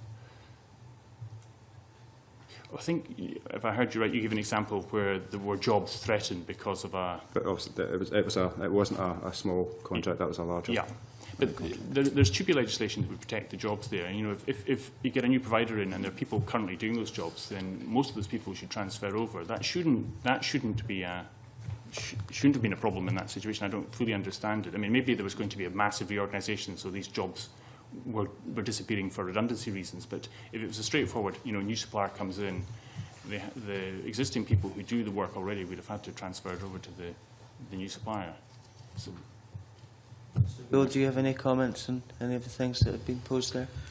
I think in terms of the general direction of travel of legislation, we may see some changes coming through the new procurement directive and the implementing regulations, which will harmonise more obviously than perhaps has been the case with the existing regulations in terms of what all levels of government, from the European Parliament through to the Scottish Parliament, is trying to do as a result of procurement activity. There's certainly a great deal of interest at all levels in terms of making things more accessible to SMEs and using procurement as a means of achieving those particular outcomes. In terms of the procurement bill as it stands, maybe one of the areas in which there is ministerial discretion to introduce new standards or by orders or regulation or whatever, we'll have those gaps filled when the implementing regulations of the new directive come in. So there'll be more harmony there, and we'll be able to see a clearer connection between what the bill is trying to do and what the directive is trying to do. In terms of the transparency argument, yes, there is always a balance to be struck between how we open ourselves up as public bodies to the accountability and the visibility that we're required to deliver of our business opportunities, and at the same time, how do we maintain the desire, if you like, to award businesses within our local areas. £50,000 as the threshold for open tendering, advertising through PCS has been Scottish Procurement and Commercial Directorate best practice for a number of years now. All the bill does in that sense is bring that into statute. That level has varied substantially from one council, one organisation to another for a number of years, and whilst you could argue about whether it should be 50,000, 40,000 or 100,000, it will probably be helpful to everybody to have a level established across the public sector, so that at least everybody knows what will be advertised openly and what will just be subject to local quotation exercises. Mr. Gould. Stuart, do you want to come back in? No, at the moment, thank you. Thank you. Anne McTaggart, please. Thanks, Convener. It's a question to Mr Gould. The written submission that we had received, and I'm aware that you know that it's from Highland Council as opposed to SOPO. Community empowerment one of the questions that you had been asked, should communities be empowered by the new procurement system? Now, given the answer that you gave is not very positive in a sense, can I ask for you to express your views on how you think this bill will assist community empowerment? Sir Gould. I think it's quite vague in that sense in terms of how this piece of legislation does deliver that. There is a requirement for various procurements to actually consult with the people who are affected by them, and I think that's entirely right and proper. There are examples in which we've actually done that within Highland Council in terms of the provision of care at home. We've used the Highland Senior Citizens network as a part of that project, as a direct stakeholder. And I think it's an entirely positive thing that will continue and be built upon. The call for evidence in itself makes a clear connection between the single outcome agreement and community planning partnerships, and how those partners can work together using procurement to deliver its outcomes. And I think that's entirely laudable as well, but it doesn't seem to be clearly articulated in the legislation as it's drafted just now exactly how that is meant to be achieved. I think the community planning partnerships or the economic forums, whatever they are within the various regions, can actually advance that considerably, and I think in many areas probably are doing. But the means of achieving that, I don't think are really apparent in the way that the bill's drafted just now. Within the evidence, it also suggests that CPPs can be improved, but no legislative provisions currently in draft in the bill appear to further this particular aspiration. So therefore, do you think that it should appear in the bill, or that CPPs will not do it until it is legislative? There's certainly a risk that will be missed if it is an aspiration of the Scottish Government, and it does seem to be a positive outcome, that we should act more in partnership, not necessarily just as users of the same frameworks, for instance, but as stakeholders in the same outcomes. There are so many of the outcomes in our single agreement, I can only speak for my own, obviously, single outcome agreement that are delivered by the means of procurement, and maybe not all of the partners in each case, but at least a cross-section of the partners will therefore be stakeholders in those outcomes. So there is a strong argument, I would suggest, for all those stakeholders acting collaboratively to influence how that the specification, the award criteria, the supplier selection criteria and so on are formed up, and the resulting contract and delivery machinery is actually governed to make sure that the outcomes are actually delivered as required by the partnership as a whole. Thank you. Sorry, just another... Yeah, of course, empowering the communities then, do you think, or in what ways could we change or amend the bill to ensure that we do increase in community empowerment and community benefit? I think perhaps that there has to be not necessarily a specific provision in this legislation, but perhaps a stronger connection between this legislation and the generality of community engagement and how councils and other public bodies engage with their communities and report back on those. I think if something is drafted within this legislation specifically that says when you're dealing with a procurement project you must consult the community, care needs to be taken that you're speaking to people who actually have an interest in the outcome that's being delivered, because there's probably a broad section of the community which will not have an interest in each individual procurement project. So it's a question of how you would target that consultation. And maybe the point the bill makes about consulting the people who actually be affected by it, in fact, is as far as you would need to go within this specific legislation. But as far as community empowerment goes, perhaps the legislation that covers that kind of interaction or dialogue should refer back to when procurement is being used as a tool of public service delivery, and therefore there should be discussions, community engagement, specifically about the procurement mechanism that is being used to deliver the outcome under consultation. Okay. Yeah. Before we move on, I heard a phone go beep there. Could you please switch off your phones if you haven't done so already, because it does interfere with the broadcasting equipment. Richard Baker next, please. Thank you, Convener.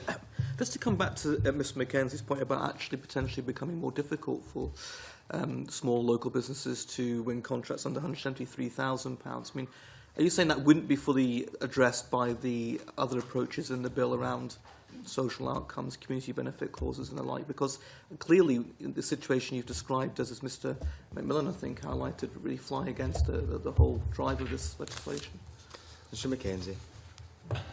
Well, I'm looking to the future, so I don't know for a fact, but my impression is if you have a complicated procedure, then inexperienced bidders are going to be frightened by that procedure. Now, at the moment, below 173, we can have a reasonably flexible procedure. If once we introduce the new legislation, which is broadly mirrors the European requirements, and there's more regulation to come, I expect that councils will procure in much the same way as they do for above-threshold transactions. So they'll run a similar kind of process, which will be intimidating for the less experienced providers. I mean, I just make that as a sort of psychological point. I think that even though the point is to try and make it easier for them, I think it will put some of them off. So do you think the Scottish Government should revisit that part of the bill?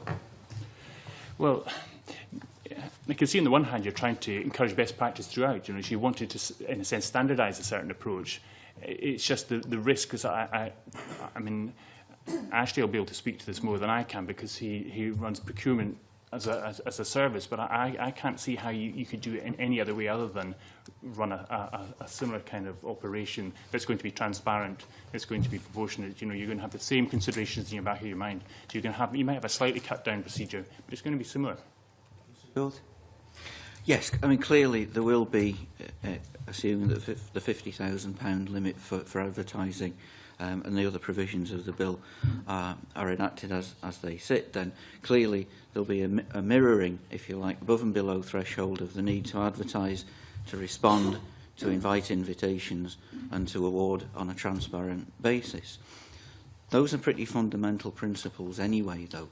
Aside from the advertising aspect of it, we should be, even though we're selecting people, self-selecting people through a quotation process, that process should still be open, transparent, properly competitive, and able to account for its procedures and decisions. There is an element of how we as public bodies deal with the question of risk and how businesses respond to that.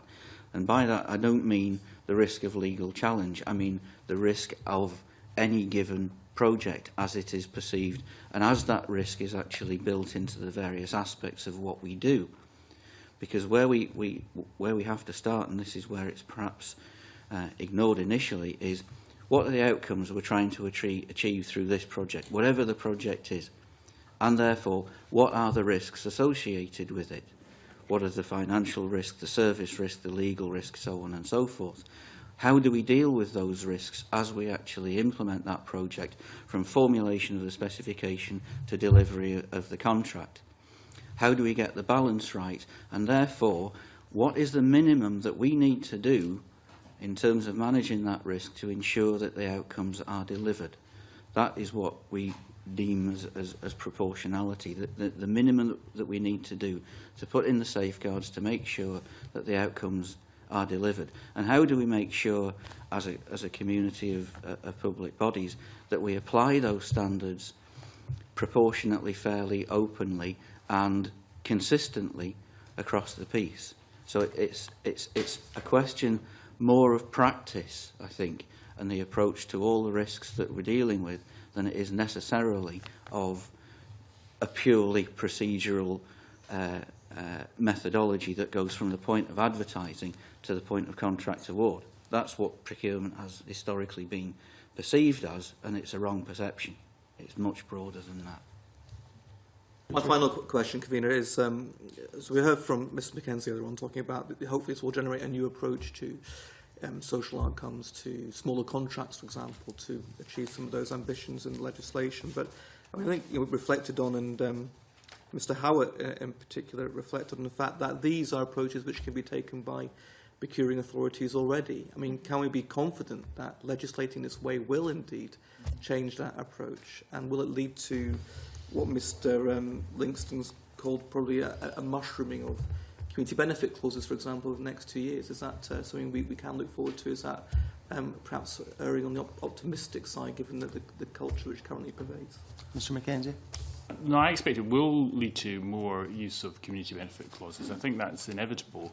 But I also suspect the fact that you've got the £4 million threshold in there, well, probably people will see that as, well, we don't need to think about it as a rule below 4 million. I know the more enlightened authorities will apply it below that level, but some authorities will think, well, I don't need to be too concerned about community benefits because my contract's only £2 million. You know, because you set a kind of a sort of target, and quite often these targets become like, you know, the minimum at which you need to think about it. I'm sure that there are others, I know because I've worked for a couple of authorities recently, that will apply it below the level, will have a sort of matrix of benefits they would expect per £1 million of expenditure they have.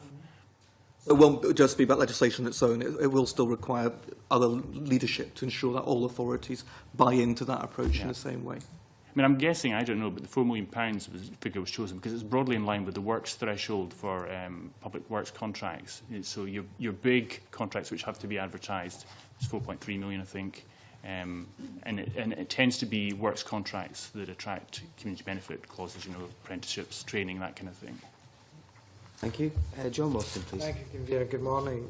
It's really to go back to Mr Mackenzie's earlier point about the issue about trying to get small SMEs and community organisations to bid for contracts, and it may be that some of the contracts, some local authorities and other organisations want to break those contracts up to below the £50,000 area.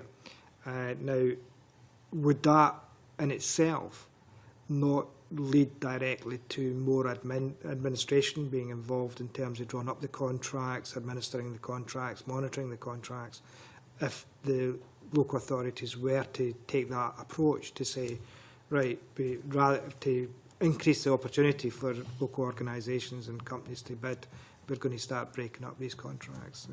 Mr Gould, any comments? There is certainly a risk.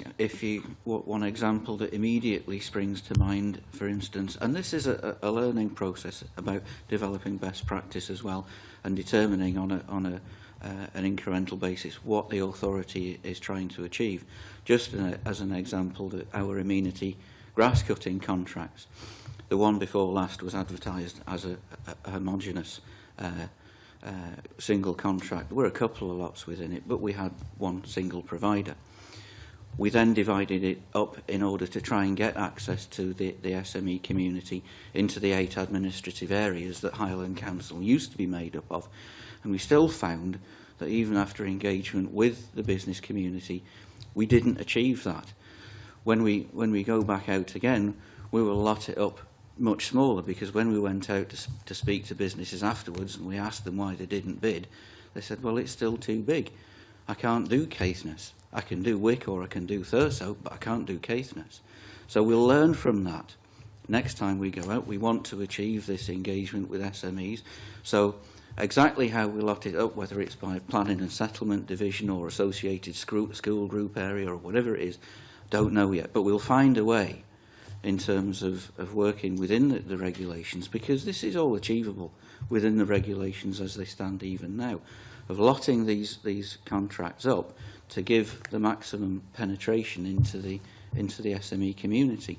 But there will need to be a process of engagement with the business community to encourage them to actually participate.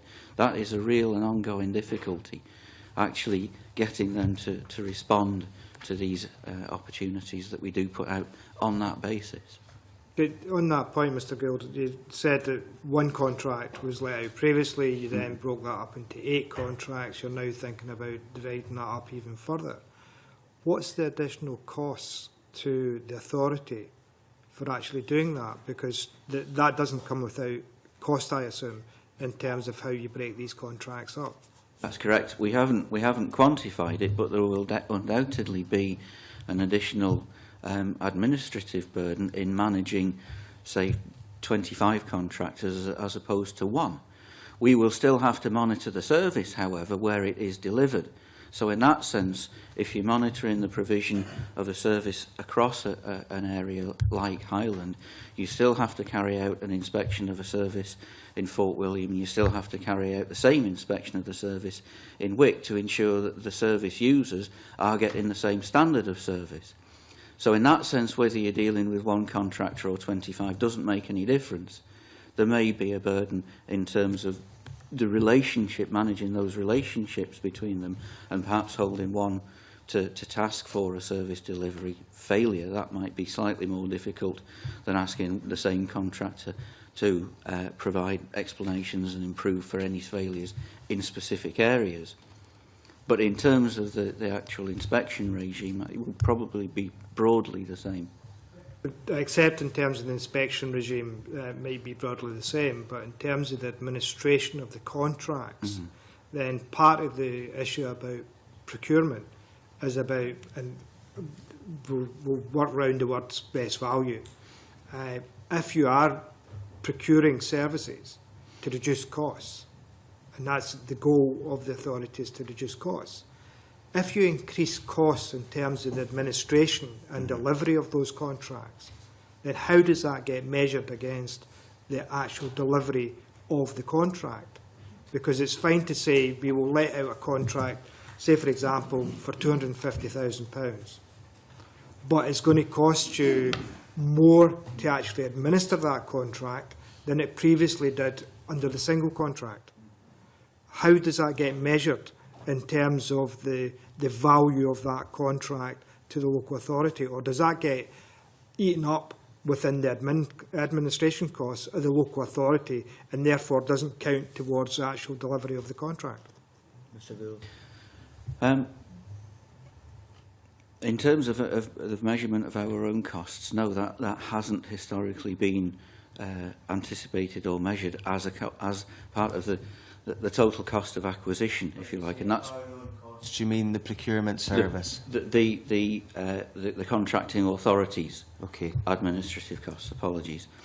In terms of the achievement of savings or the incurring of additional costs, then the key question to ask right at the beginning of the project is, what are our goals?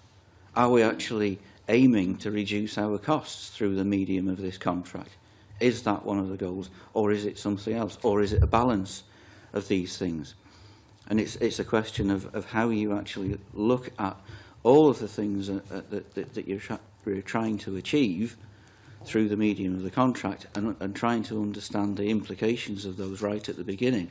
If your only target is the reduction of cost and you have no other concern at all, then yes, presumably you would be bound entirely by economic rationality. You wouldn't really care about the socio-economic effects of a particular contract, and you would go for the highest level of aggregation. But that does run contrary to, I think, the spirit of what the bill as it's drafted is trying to do, and certainly what my organisation is trying to do in terms of aggregation, because it does, and in fact lotting, it does presume that contracts will be broken down into the smallest possible lots unless there is a clear justification for not doing so. So in many ways it turns the old approach on its head.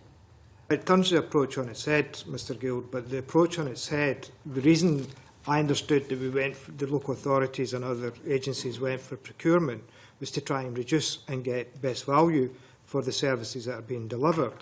But what you've indicated is, in terms of your authority, you have not totaled up the cost of actually breaking up from one large contract in the local authority, then splitting that into 8 contracts, And then what you've indicated is the likelihood is you're now going to be looking at 25 separate contracts, and what the cost savings to the authority may be minimal, or there may not be any savings at all to the authority, because you're actually at the other end of the administration of those procurement contracts. You're actually more cost in relation to developing those contracts, administering those contracts, monitoring those contracts, than any savings that are being made through the procurement process.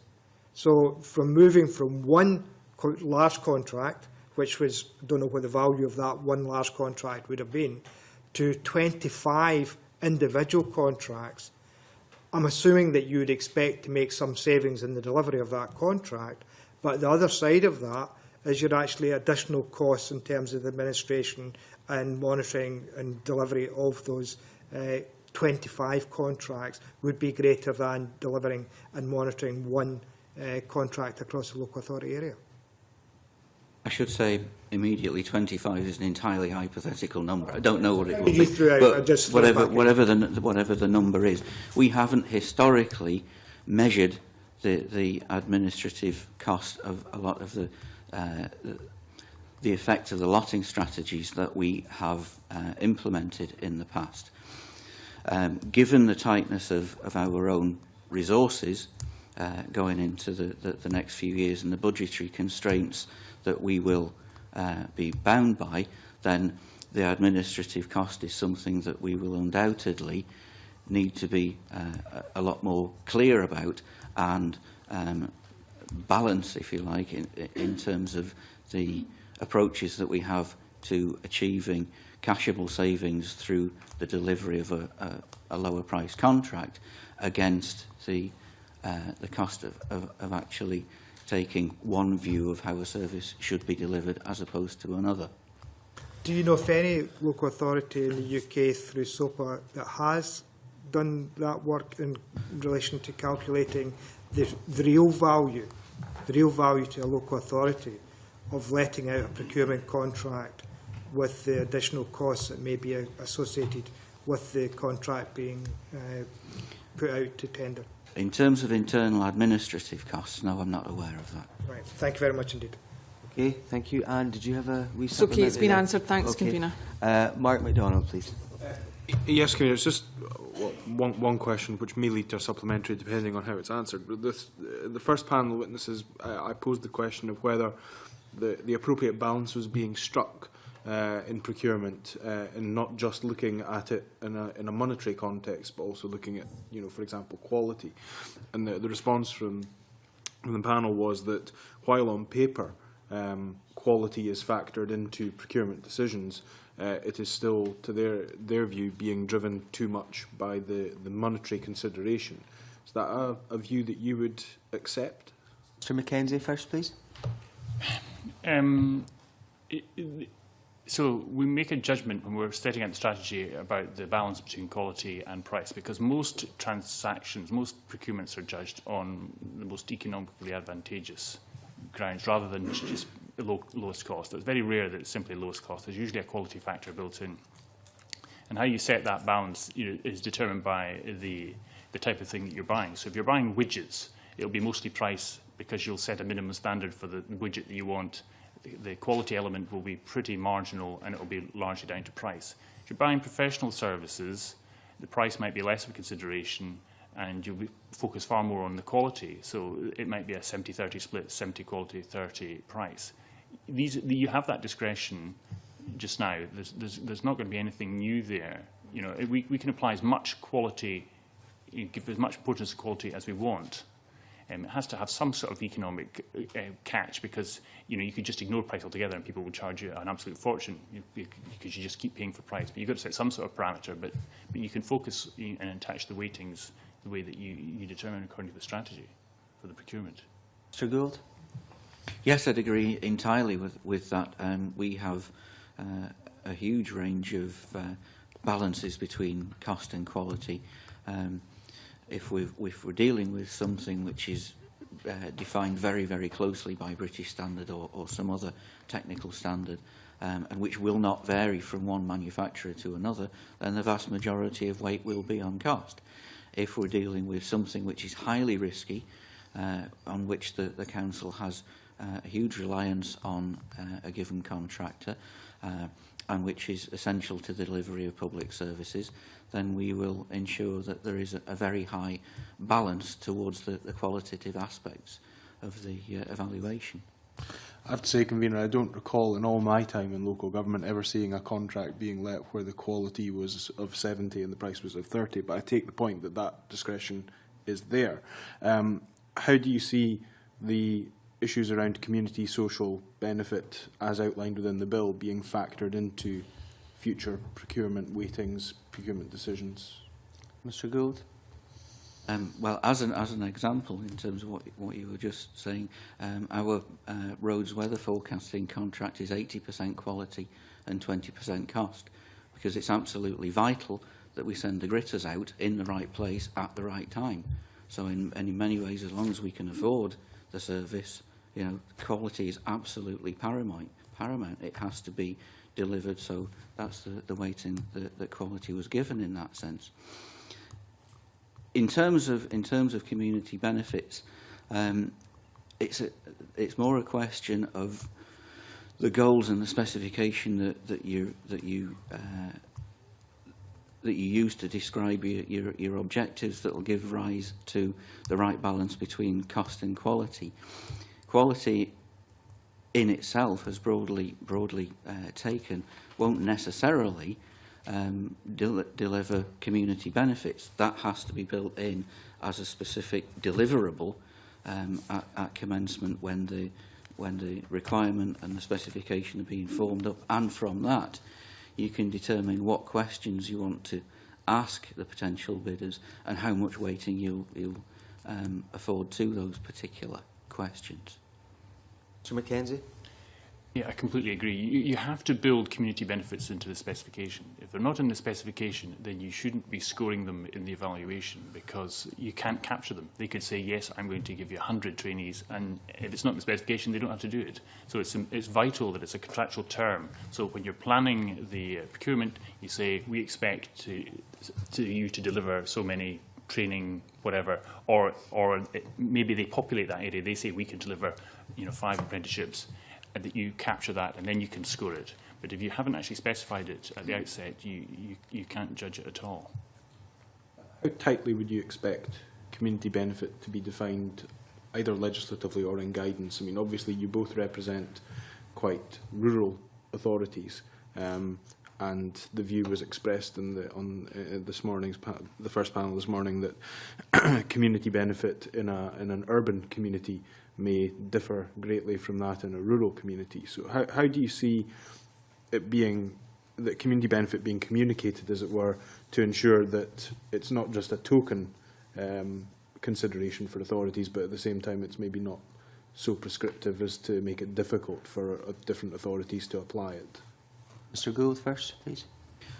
I think it has to be linked to the specific targets and priorities of the organisation in consideration. And the question is really one of how the procurement project is used to deliver those particular outcomes. It relates back to the single outcome agreement again.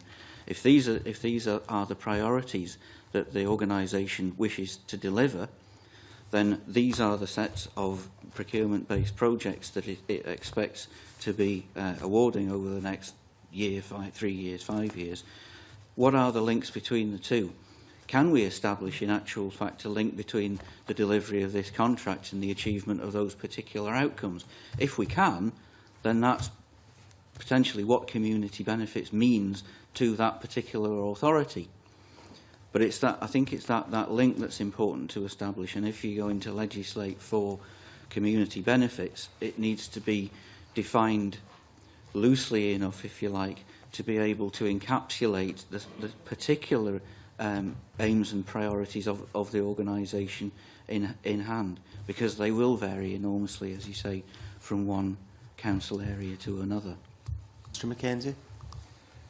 When I previously worked at Renfrewshire, they had a matrix of community benefits that we'd expect in certain types of contracts relative to the amount of expenditure. So they tried to, be consistent in their approach.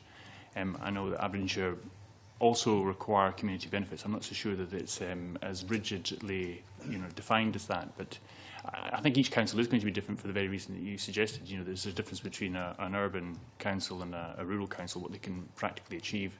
And again, it's easier to get community benefits on higher value contracts than it is on lower value contracts.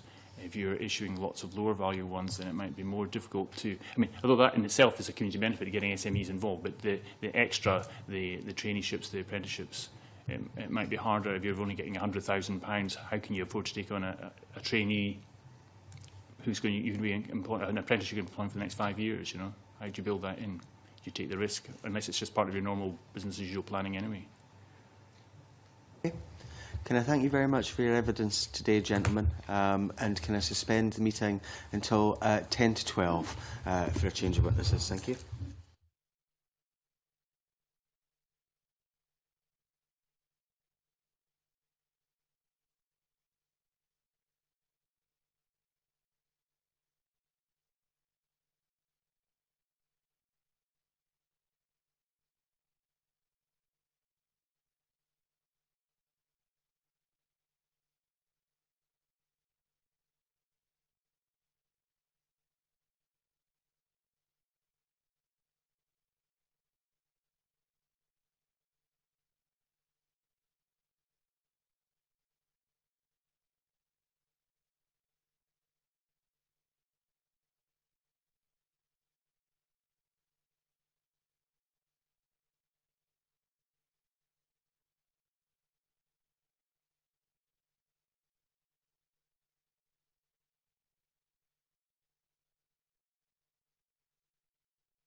Thank you very much. And can we move on to our third panel of witnesses today? Can I welcome Fraser McKinlay, the Director of Best Value and Scrutiny Improvement of the Accounts Commission for Scotland, Elma Murray, the Chair of Solace Scotland and Chief Executive of North Ayrshire Council, and David Martin, the former Chair of Solace and current Chief Executive of Renfrewshire Council. Do you have any opening remarks, folks? Convener, if I could maybe just say a few words of introduction, that would be helpful. Thank you. Just a couple of points that I wanted to make in relation to councils' positions on procurement in the new bill, but councils in conjunction with their community planning partners, where there is a real supportive environment across community planning partners towards the principles of the bill, particularly to ensure that procurement's very transparent, very consistent and sustainable, and importantly also business friendly. CPPs are also very supportive of the measures in the bill to ensure that there is very much a level playing field for SMEs, and to encourage and to, I suppose, facilitate bids from the third sector and supported businesses. So we'd really just start off with those comments, Convener. Thank you very much. Gentlemen, have you got anything you want to say? Mr McKinlay? Very briefly, Convener, thank you. First of all, thank you for the invitation. As we said in our submission, Audit Scotland on behalf of the Accounts Commission is currently undertaking an audit of procurement and local government. We are in the middle of that work, so I'll not be able to say too much about it today in terms of the specifics. But obviously the Accounts Commission would be, I'm sure, delighted to come back in the spring once that report is published to brief the committee, if that would be of interest to you. Thank you. Thanks, Mr Martin? Thank you, Convener. All I would like to add, without going over territory the committee have already covered this morning, is it's clear the importance of working with communities actively to build capacity to engage with the whole procurement agenda. And I think that's something that I think you may wish to develop in questions. Thank you. That's very useful. One of the things which I asked one of the earlier panels was round about the certain levels of risk averseness that exists, and the kind of blame that sometimes goes on from services who say that it is the legal sections or the finance sections of councils that are driving the procurement agenda. From your experience, is that the case? And if not, how can we rebalance that so that we actually get the realities out there? Ms Murray? Thank you, Convener. What I would say about that is that that's not something that I particularly recognise within the local authority environment, or indeed across our community planning partners, particularly just now. I would say that councils have been on a journey for a few years now. We have, through the help of Scotland Excel, that Mr Martin's got a key role in leading in Scotland. We have a procurement capability assessment, which allows us to look at how we are performing as councils in terms of our procurement abilities. And a lot of that is about how we work with stakeholders and partners. Procurement, I think, has broadened a lot people's understanding of how it can be used to more effect in local areas and with communities has changed significantly over the last few years. And I don't see any kind of approach to demarcation between different services or any sort of notion of blame at all. I don't see any of that at all. And it's much more about collaboration and trying to use procurement much more to effect real and lasting change within communities. Mr Martin? I think I'd certainly take the same view, Convener. I think the whole direction of travel over the past 5 years of Scotland in terms of the legislation that was being discussed by previous witnesses, whether that's about community planning, whether it's about equalities legislation, the Community Empowerment Bill, the Procurement-Reform Bill, best value considerations going back 10 years, it all takes you in the direction of trying to ensure that councils work corporately and collectively, and secondly, they engage fully and meaningfully with their communities. And I think that's very much why Solace and both Elma and myself's experience of trying to tackle that agenda is largely positive. There's no doubt at all that there are war stories and that things could improve. And I think that from my point of view, my experience of working with procurement and strategic commissioning over the past few years in the councils, we have improved things. We haven't got it 100% right yet, but it is certainly a lot better than it was, and we'll continue in that journey. Obviously, when we hear about situations, it's normally bidders who have failed for one reason or another. And, you know, I think it's quite easy for the procuring section or of the council to try and lay the blame at someone else's door. Do you think that the level of openness and transparency that the bill hopes to achieve will save some of these griefs, and that we will actually be able to be in a position where we can talk to bidders who have failed and be completely and utterly open with them and the reasons why they have done so? And also, in terms of the bill itself, do you think that transparency will stop some of the more risk-averse practices that may exist in some places? Ms Murray. Thank you, Convener. I think a number of authorities are very supportive of what the bill proposes in relation to feeding back to bidders, particularly those bidders that have not won contracts, and particularly where bidders are maybe perhaps very close in terms of the final evaluation and where they're featured in that evaluation, so that they can understand the nuances that contracting authorities have been looking to achieve through their bid or through the tender. So I do think that there's quite a lot of openness and a welcoming approach to the feedback. I would also say, though, that there will be a number of authorities that are already doing that at the moment because they believe it to be good practice. So I do think there is quite a lot of that going on. To be honest, I don't see at the moment in the procurement in the public sector, I don't see people blaming one part of an organisation for another. I don't really have recent experience of seeing that within the work that I do, or complaints that I might get from bidders who have been unsuccessful. It tends to be much more general than that.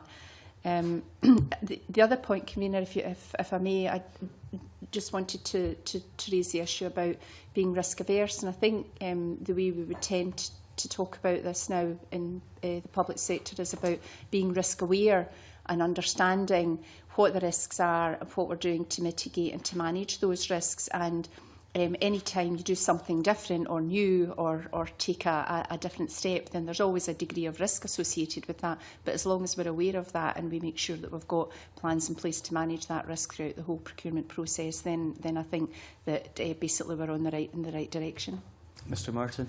Just to endorse those comments, Convener, I think that debriefing suppliers, almost regardless of the size of contract, is much more common and widespread than perhaps you might appreciate. There's a lot of good reasons for doing that. It's the learning process that Mr Gould mentioned before, and also evolution of thinking about user intelligence groups and supplier intelligence groups before you specify a contract, making sure that you try and maximise the opportunities that the Procurement-Reform legislation is trying to capture. That's much more commonplace now than was the case. Scotland Excel have been doing that for some time, albeit they don't cover the totality, of course, of procurement activity that the Scottish councils do.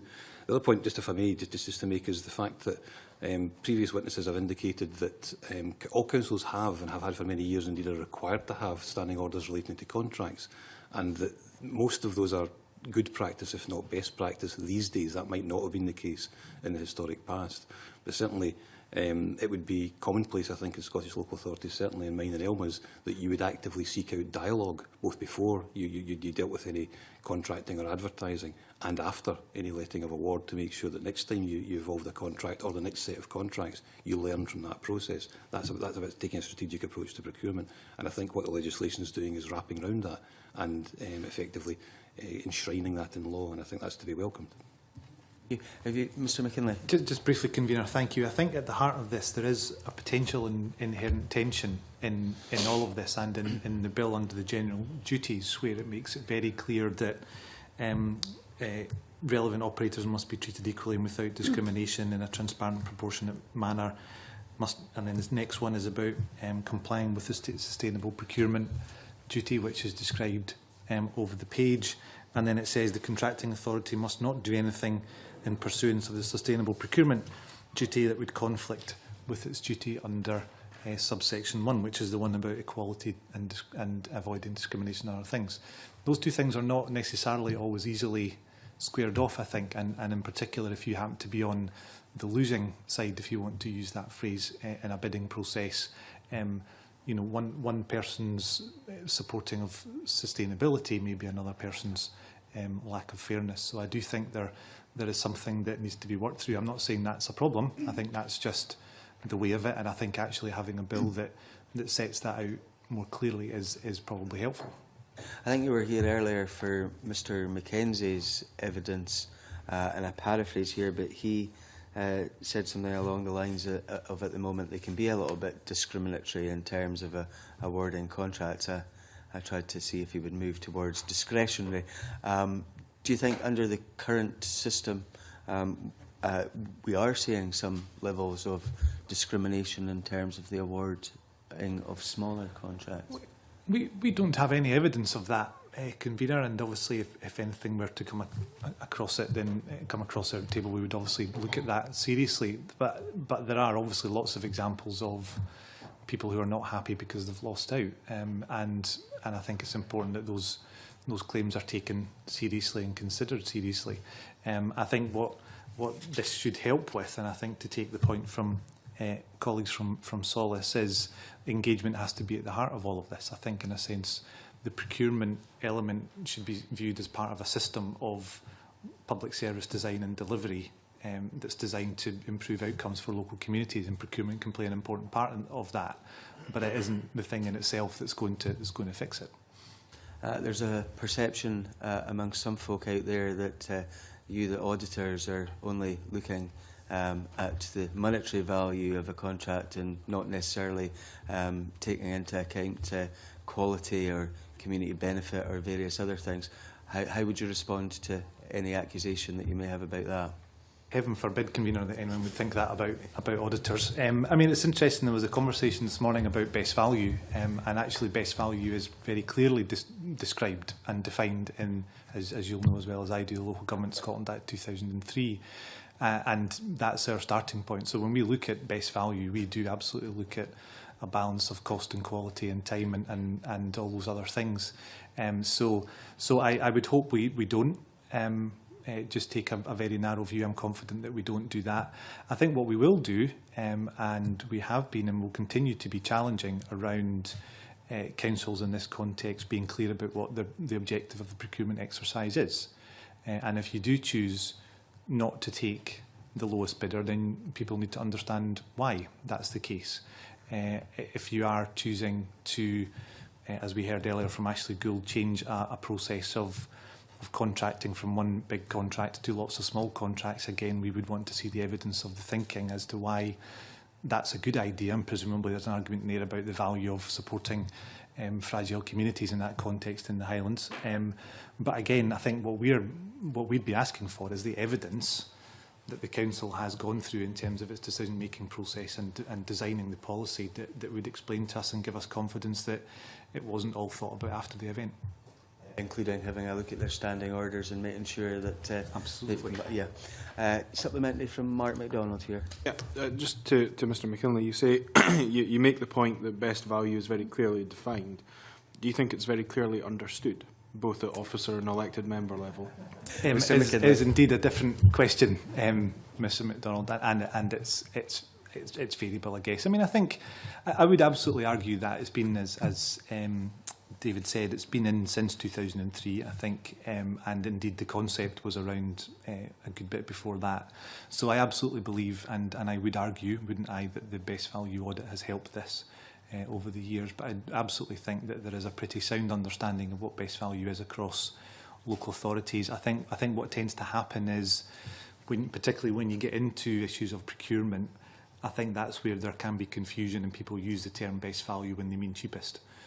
We're absolutely clear that that's not what best value is about, and that's not the basis on which we would be reviewing any kind of process like that. Thank you.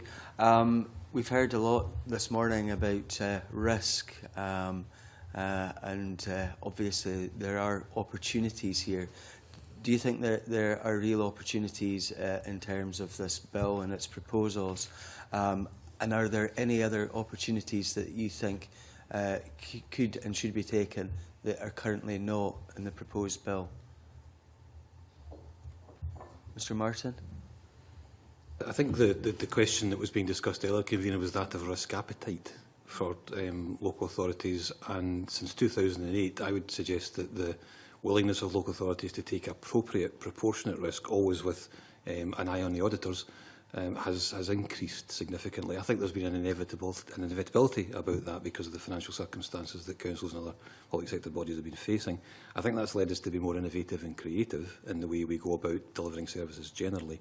And I think my experience would be that councils, both officers and members, are much more willing to consider alternative service delivery models, much more willing to consider, if you like, co-production, although I must admit the term isn't the best one, but working much more actively and jointly with communities at all aspects of service, construction, planning, delivery and monitoring is now much more embedded in local authorities. And I think that risk appetite, if you like, is much more proportionate as a result.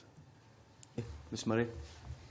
I think, Convener, that one of the things he'd asked about was, are there more opportunities that might be taken? And I think what I would say is that the opportunity the bill gives us is to get more of us to the same place more quickly, and gives us the environment for us to be more creative because of the sort of whole aspect of social value that's built into the bill. Then I think it does give us much more opportunity to be more risk aware in the way that I was talking about earlier on.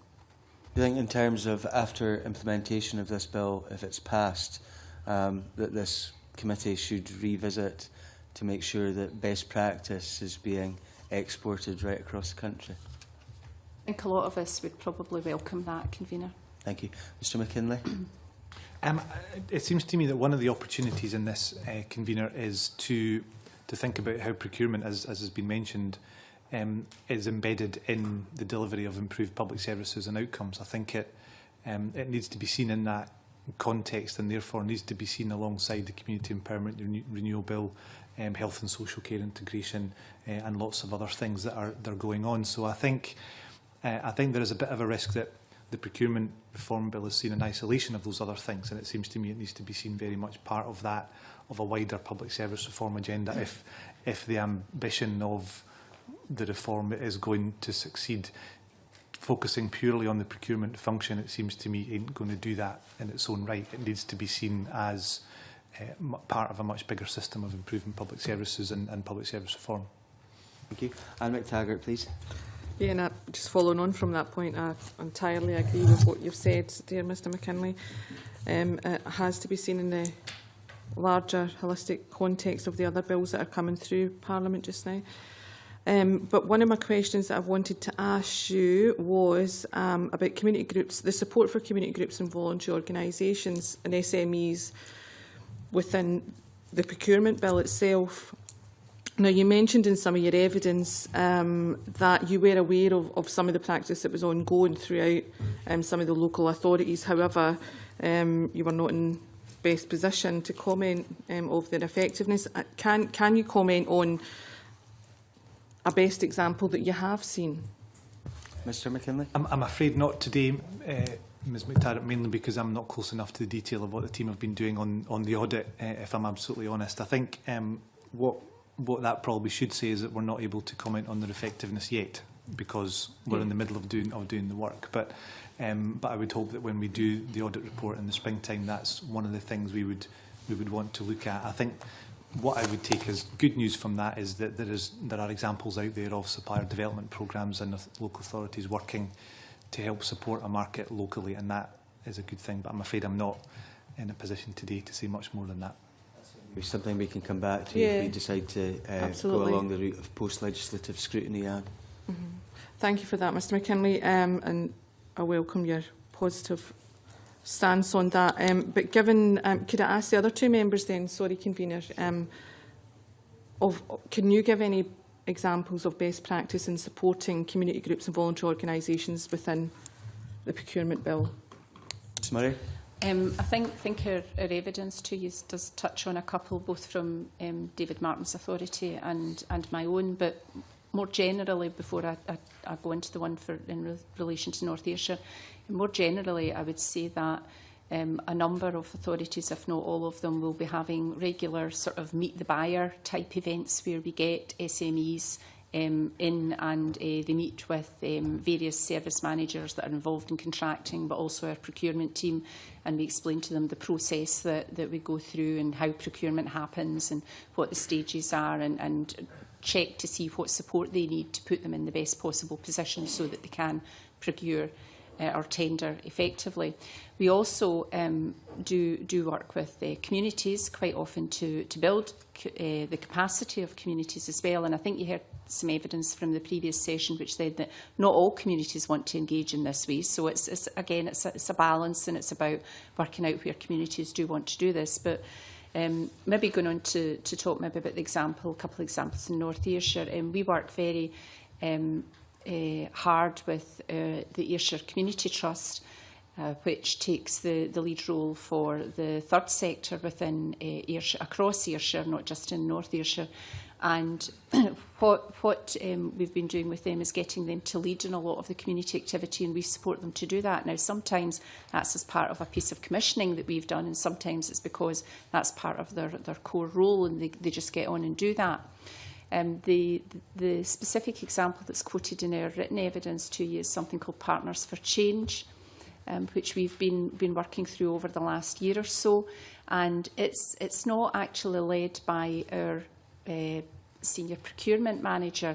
It's led by our head of community and cultural services, and the reason for that is because we strongly believe that to get the third sector more actively engaged in how they work with us, then it needs to be through our sort of community services, and that's where we have the strongest degree of trust in working with the third sector just now. So you're building from a good place, and we've therefore done quite a bit of work over the last year, working through a number of workshops. We've now got a commissioning improvement programme, and the lead roles for taking forward that commissioning improvement programme have been shared around all the partners. So it's not just the council. The council's got a role there. The Ayrshire Community Trust has got a role, but other partners have got roles to take forward particular elements of that improvement programme, so that everybody has a part to play.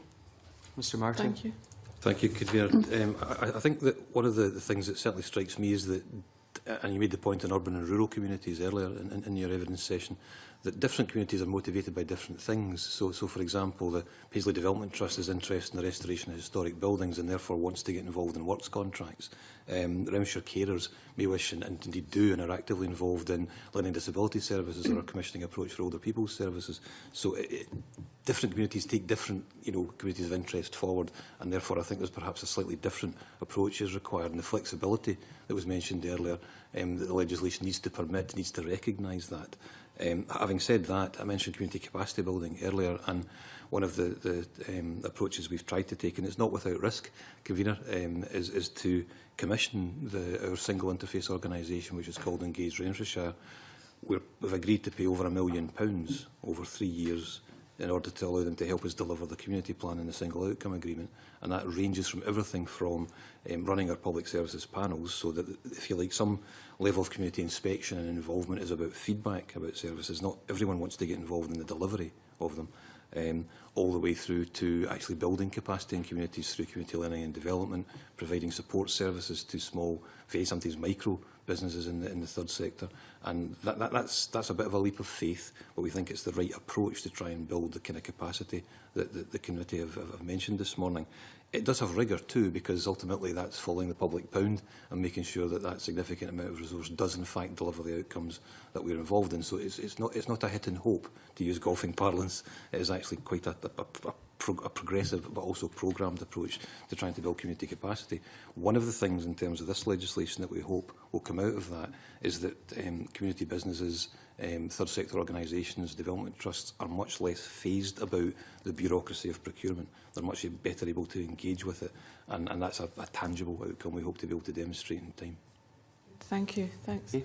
John Wilson, please. Thank you, Convener. Good morning. I'll start with Mr McKinlay. Mr McKinlay, you were in the audience at the earlier session in my line of questions with Mr Gould about the costs and the value of procurement to a local authority, and whether or not when a local authority decides to go out to procurement for certain services, whether the additional costs to the local authority are taken into account for monitoring and managing that process. Will the Accounts Commission be looking at those issues as part of its work in terms of procurement in Scotland? Mr McKinlay. I think when we look at some of the case studies that we'll be looking at, Mr Wilson, that's exactly the kind of thing we'll be asking. I think we will also be asking the extent to which they're understanding both sides of the equation. So to continue that example from Ashley Gould earlier, it seemed to me that he recognised himself that there is likely to be higher administrative costs when you're administering whatever number it is, 20-something, for the sake of argument, as opposed to one. But we would also expect to see the thinking and the evidence that presumably supports the argument that has 21 local businesses in fragile and remote communities benefiting from that procurement in a way that might not otherwise have done. So from where we're coming from, I guess our expectation is that if those kinds of decisions are being made to change quite dramatically how a service is procured and delivered, you would want to see the evidence of having thought that through from both sides in terms of any increased cost, but then also any additional benefit. And by benefit, I mean not just to the local authority, but to the community, ultimately, and the extent to which that is supporting what the council and their partners are trying to do with those communities. So just to follow that through, so the Accounts Commission for Scotland would accept if a local authority was to be able to justify the reason why they split a contract up from delivery of one contract, say delivered by the Grounds Maintenance Department of a local authority, and a local authority that then decides to put that out to 25 contracts, individual contracts, that there may be additional administrative costs associated with that. That would tie in with the Accounts Commission's view on best value. Yes, the best value duty is about the continuous improvement of the delivery of the functions of a council, and so absolutely we would take that rounded view, as long as the evidence is there to support, as you say, the justification for that decision. Absolutely. And that logically leads to my conclusion, and I say it's my conclusion, that it might not necessarily be the best way forward for a local authority to put out to procurement services that the local authority delivers. I think it's horses for courses. I think what we'd want to see is a consideration of what you're trying to achieve as either a council or a partnership, and then designing the service in that way, and then deciding how best and who best is going to deliver it, and designing the procurement approach and strategy to support it. So I come back to my point about the procurement process being seen very much as part of a system of public service delivery rather than a thing that happens somewhere else over here. It has to be built in. And so I think this is going to sound like a bit of a plug for all the reports we are doing coming up, but as it happens, we are going to be publishing a report in January, I think, about option appraisal, one of our How Councils Work improvement series. Because we think options appraisal is a really important part of this whole discussion. You actually need to sit down and figure out, well, what options are there for delivering a service, indeed, if you're going to continue to deliver it at all. And when you work through that process, that will include then if and how you want to procure it. Thank you very much indeed, Mr McKinlay. Mr Martin, just to note the earlier opening remarks that indicated you're, if I picked up correctly, you're the chair of Scotland Excel at the present time? I'm the chair of the Chief Officers Management Group. The Right. chair is an elected member. Right, sorry about that. And thanks for that clarification. Mr Martin, could you indicate how many local authorities are currently in membership of Scotland Excel? All 32. None of them have opted out? None of them, they all use the full range of services provided by Scotland Excel? They do. A quick bit of background, if I may, convener, on Scotland Excel. We're now 5 years old, and certainly the first 3 years involved, 2.5 years, sorry, involved all 32 councils ultimately joining Scotland Excel. That wasn't about a reluctance to travel. It was the fact that many of them had existing contracts, some of which had significant durations to run, and so they then took advantage of the Scotland Excel contracts on renewal. But all 32 councils have been part of Scotland Excel for some time now, and there are about, forgive me, I don't have the figures to hand, but there are about 45 current contracts, and all councils use all of them most of the time. The average penetration of contract use is in the high 80s%, and that's growing year on year. The approach, of course, is to try and ensure that the contracts that are done across Scotland, and it's really going back to Ashley Gould's points and the points that Mr MacDonald made earlier on, need to be flexible enough to deal with what's quite a diverse country in terms of its aspirations and its abilities to play into those. So we've refined our approach to that. That's led to a lot of lotting of contracts in a way that different parts of Scotland can take advantage, and trying to strike that balance you mentioned earlier between price and quality. And just to reassure you that quality is uppermost in most of the contracts that Scotland Excel lets. One of the things that's important to stress is that Scotland Excel tries to pool activity on those areas that all local authorities do consistently and commonly. So even when you aggregate all those contracts, we're currently at something between 10 and 20% of total influenceable spend. Most of Scotland's procurement expenditure through councils is done locally and on commodities and issues that are delivered locally. And that's right and proper.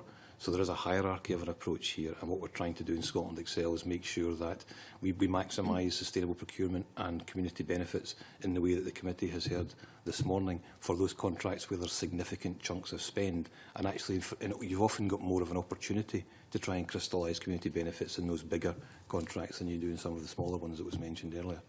So that's essentially what Scotland Excel is doing, and we're increasingly finally getting more involved in some of the slightly more complex areas like social care and health and construction activity, and we're flying information, if you like, with the work that's been done by the Procurement-Reform Board, the Health Service, FE and HE in those areas too, and working closely with the SFT in that regard. Yes, the committees in previous evidence sessions have certainly heard about Scotland Excel's role in the care, delivery of care services within local authorities and the procurement of those services. Just an open question, Convener, to the last week's evidence session. We had a discussion with some of the witnesses about procurement versus commissioning.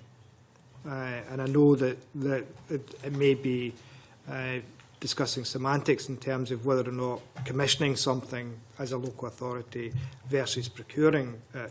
But what I picked up from some of the witnesses last week is that they felt that local authorities in some areas of delivery of service could potentially commission the work rather than procure the work and go out to the procurement process. Does any of the panel have any views on that issue about commissioning versus procuring? He's going to go first, Mr. Martin. Happy to start, Convener, and thank you for the question. I think it's an important one. Language matters. Personally, and it's a strongly personal view, I think strategic commissioning and strategic procurement are the same thing. I don't believe that the tug of war that you sometimes hear is a particularly helpful one. Ashley Gould earlier on mentioned the importance that sometimes to characterise, I think, the way this debate is sometimes put, procurement's about the bit between advertising and contract lighting, and commissioning is the whole approach. But strategic procurement is the same as strategic commissioning. It's understanding what the problem you're trying to sort is, having a clear view about how you're going to go from A to B, having a clear understanding of when you've got to be and monitoring it appropriately. So I think that, for me, we could make a lot more progress more rapidly if we agreed that that's the process we're trying to do, regardless of what it's called, and to take forward the agenda on that basis. But I recognise that today that's not where everybody is. I'll try and give you a local example, if that's helpful. We currently are talking to a number of suppliers about renewing that part of care at home services in Renfrewshire that are provided out with the council.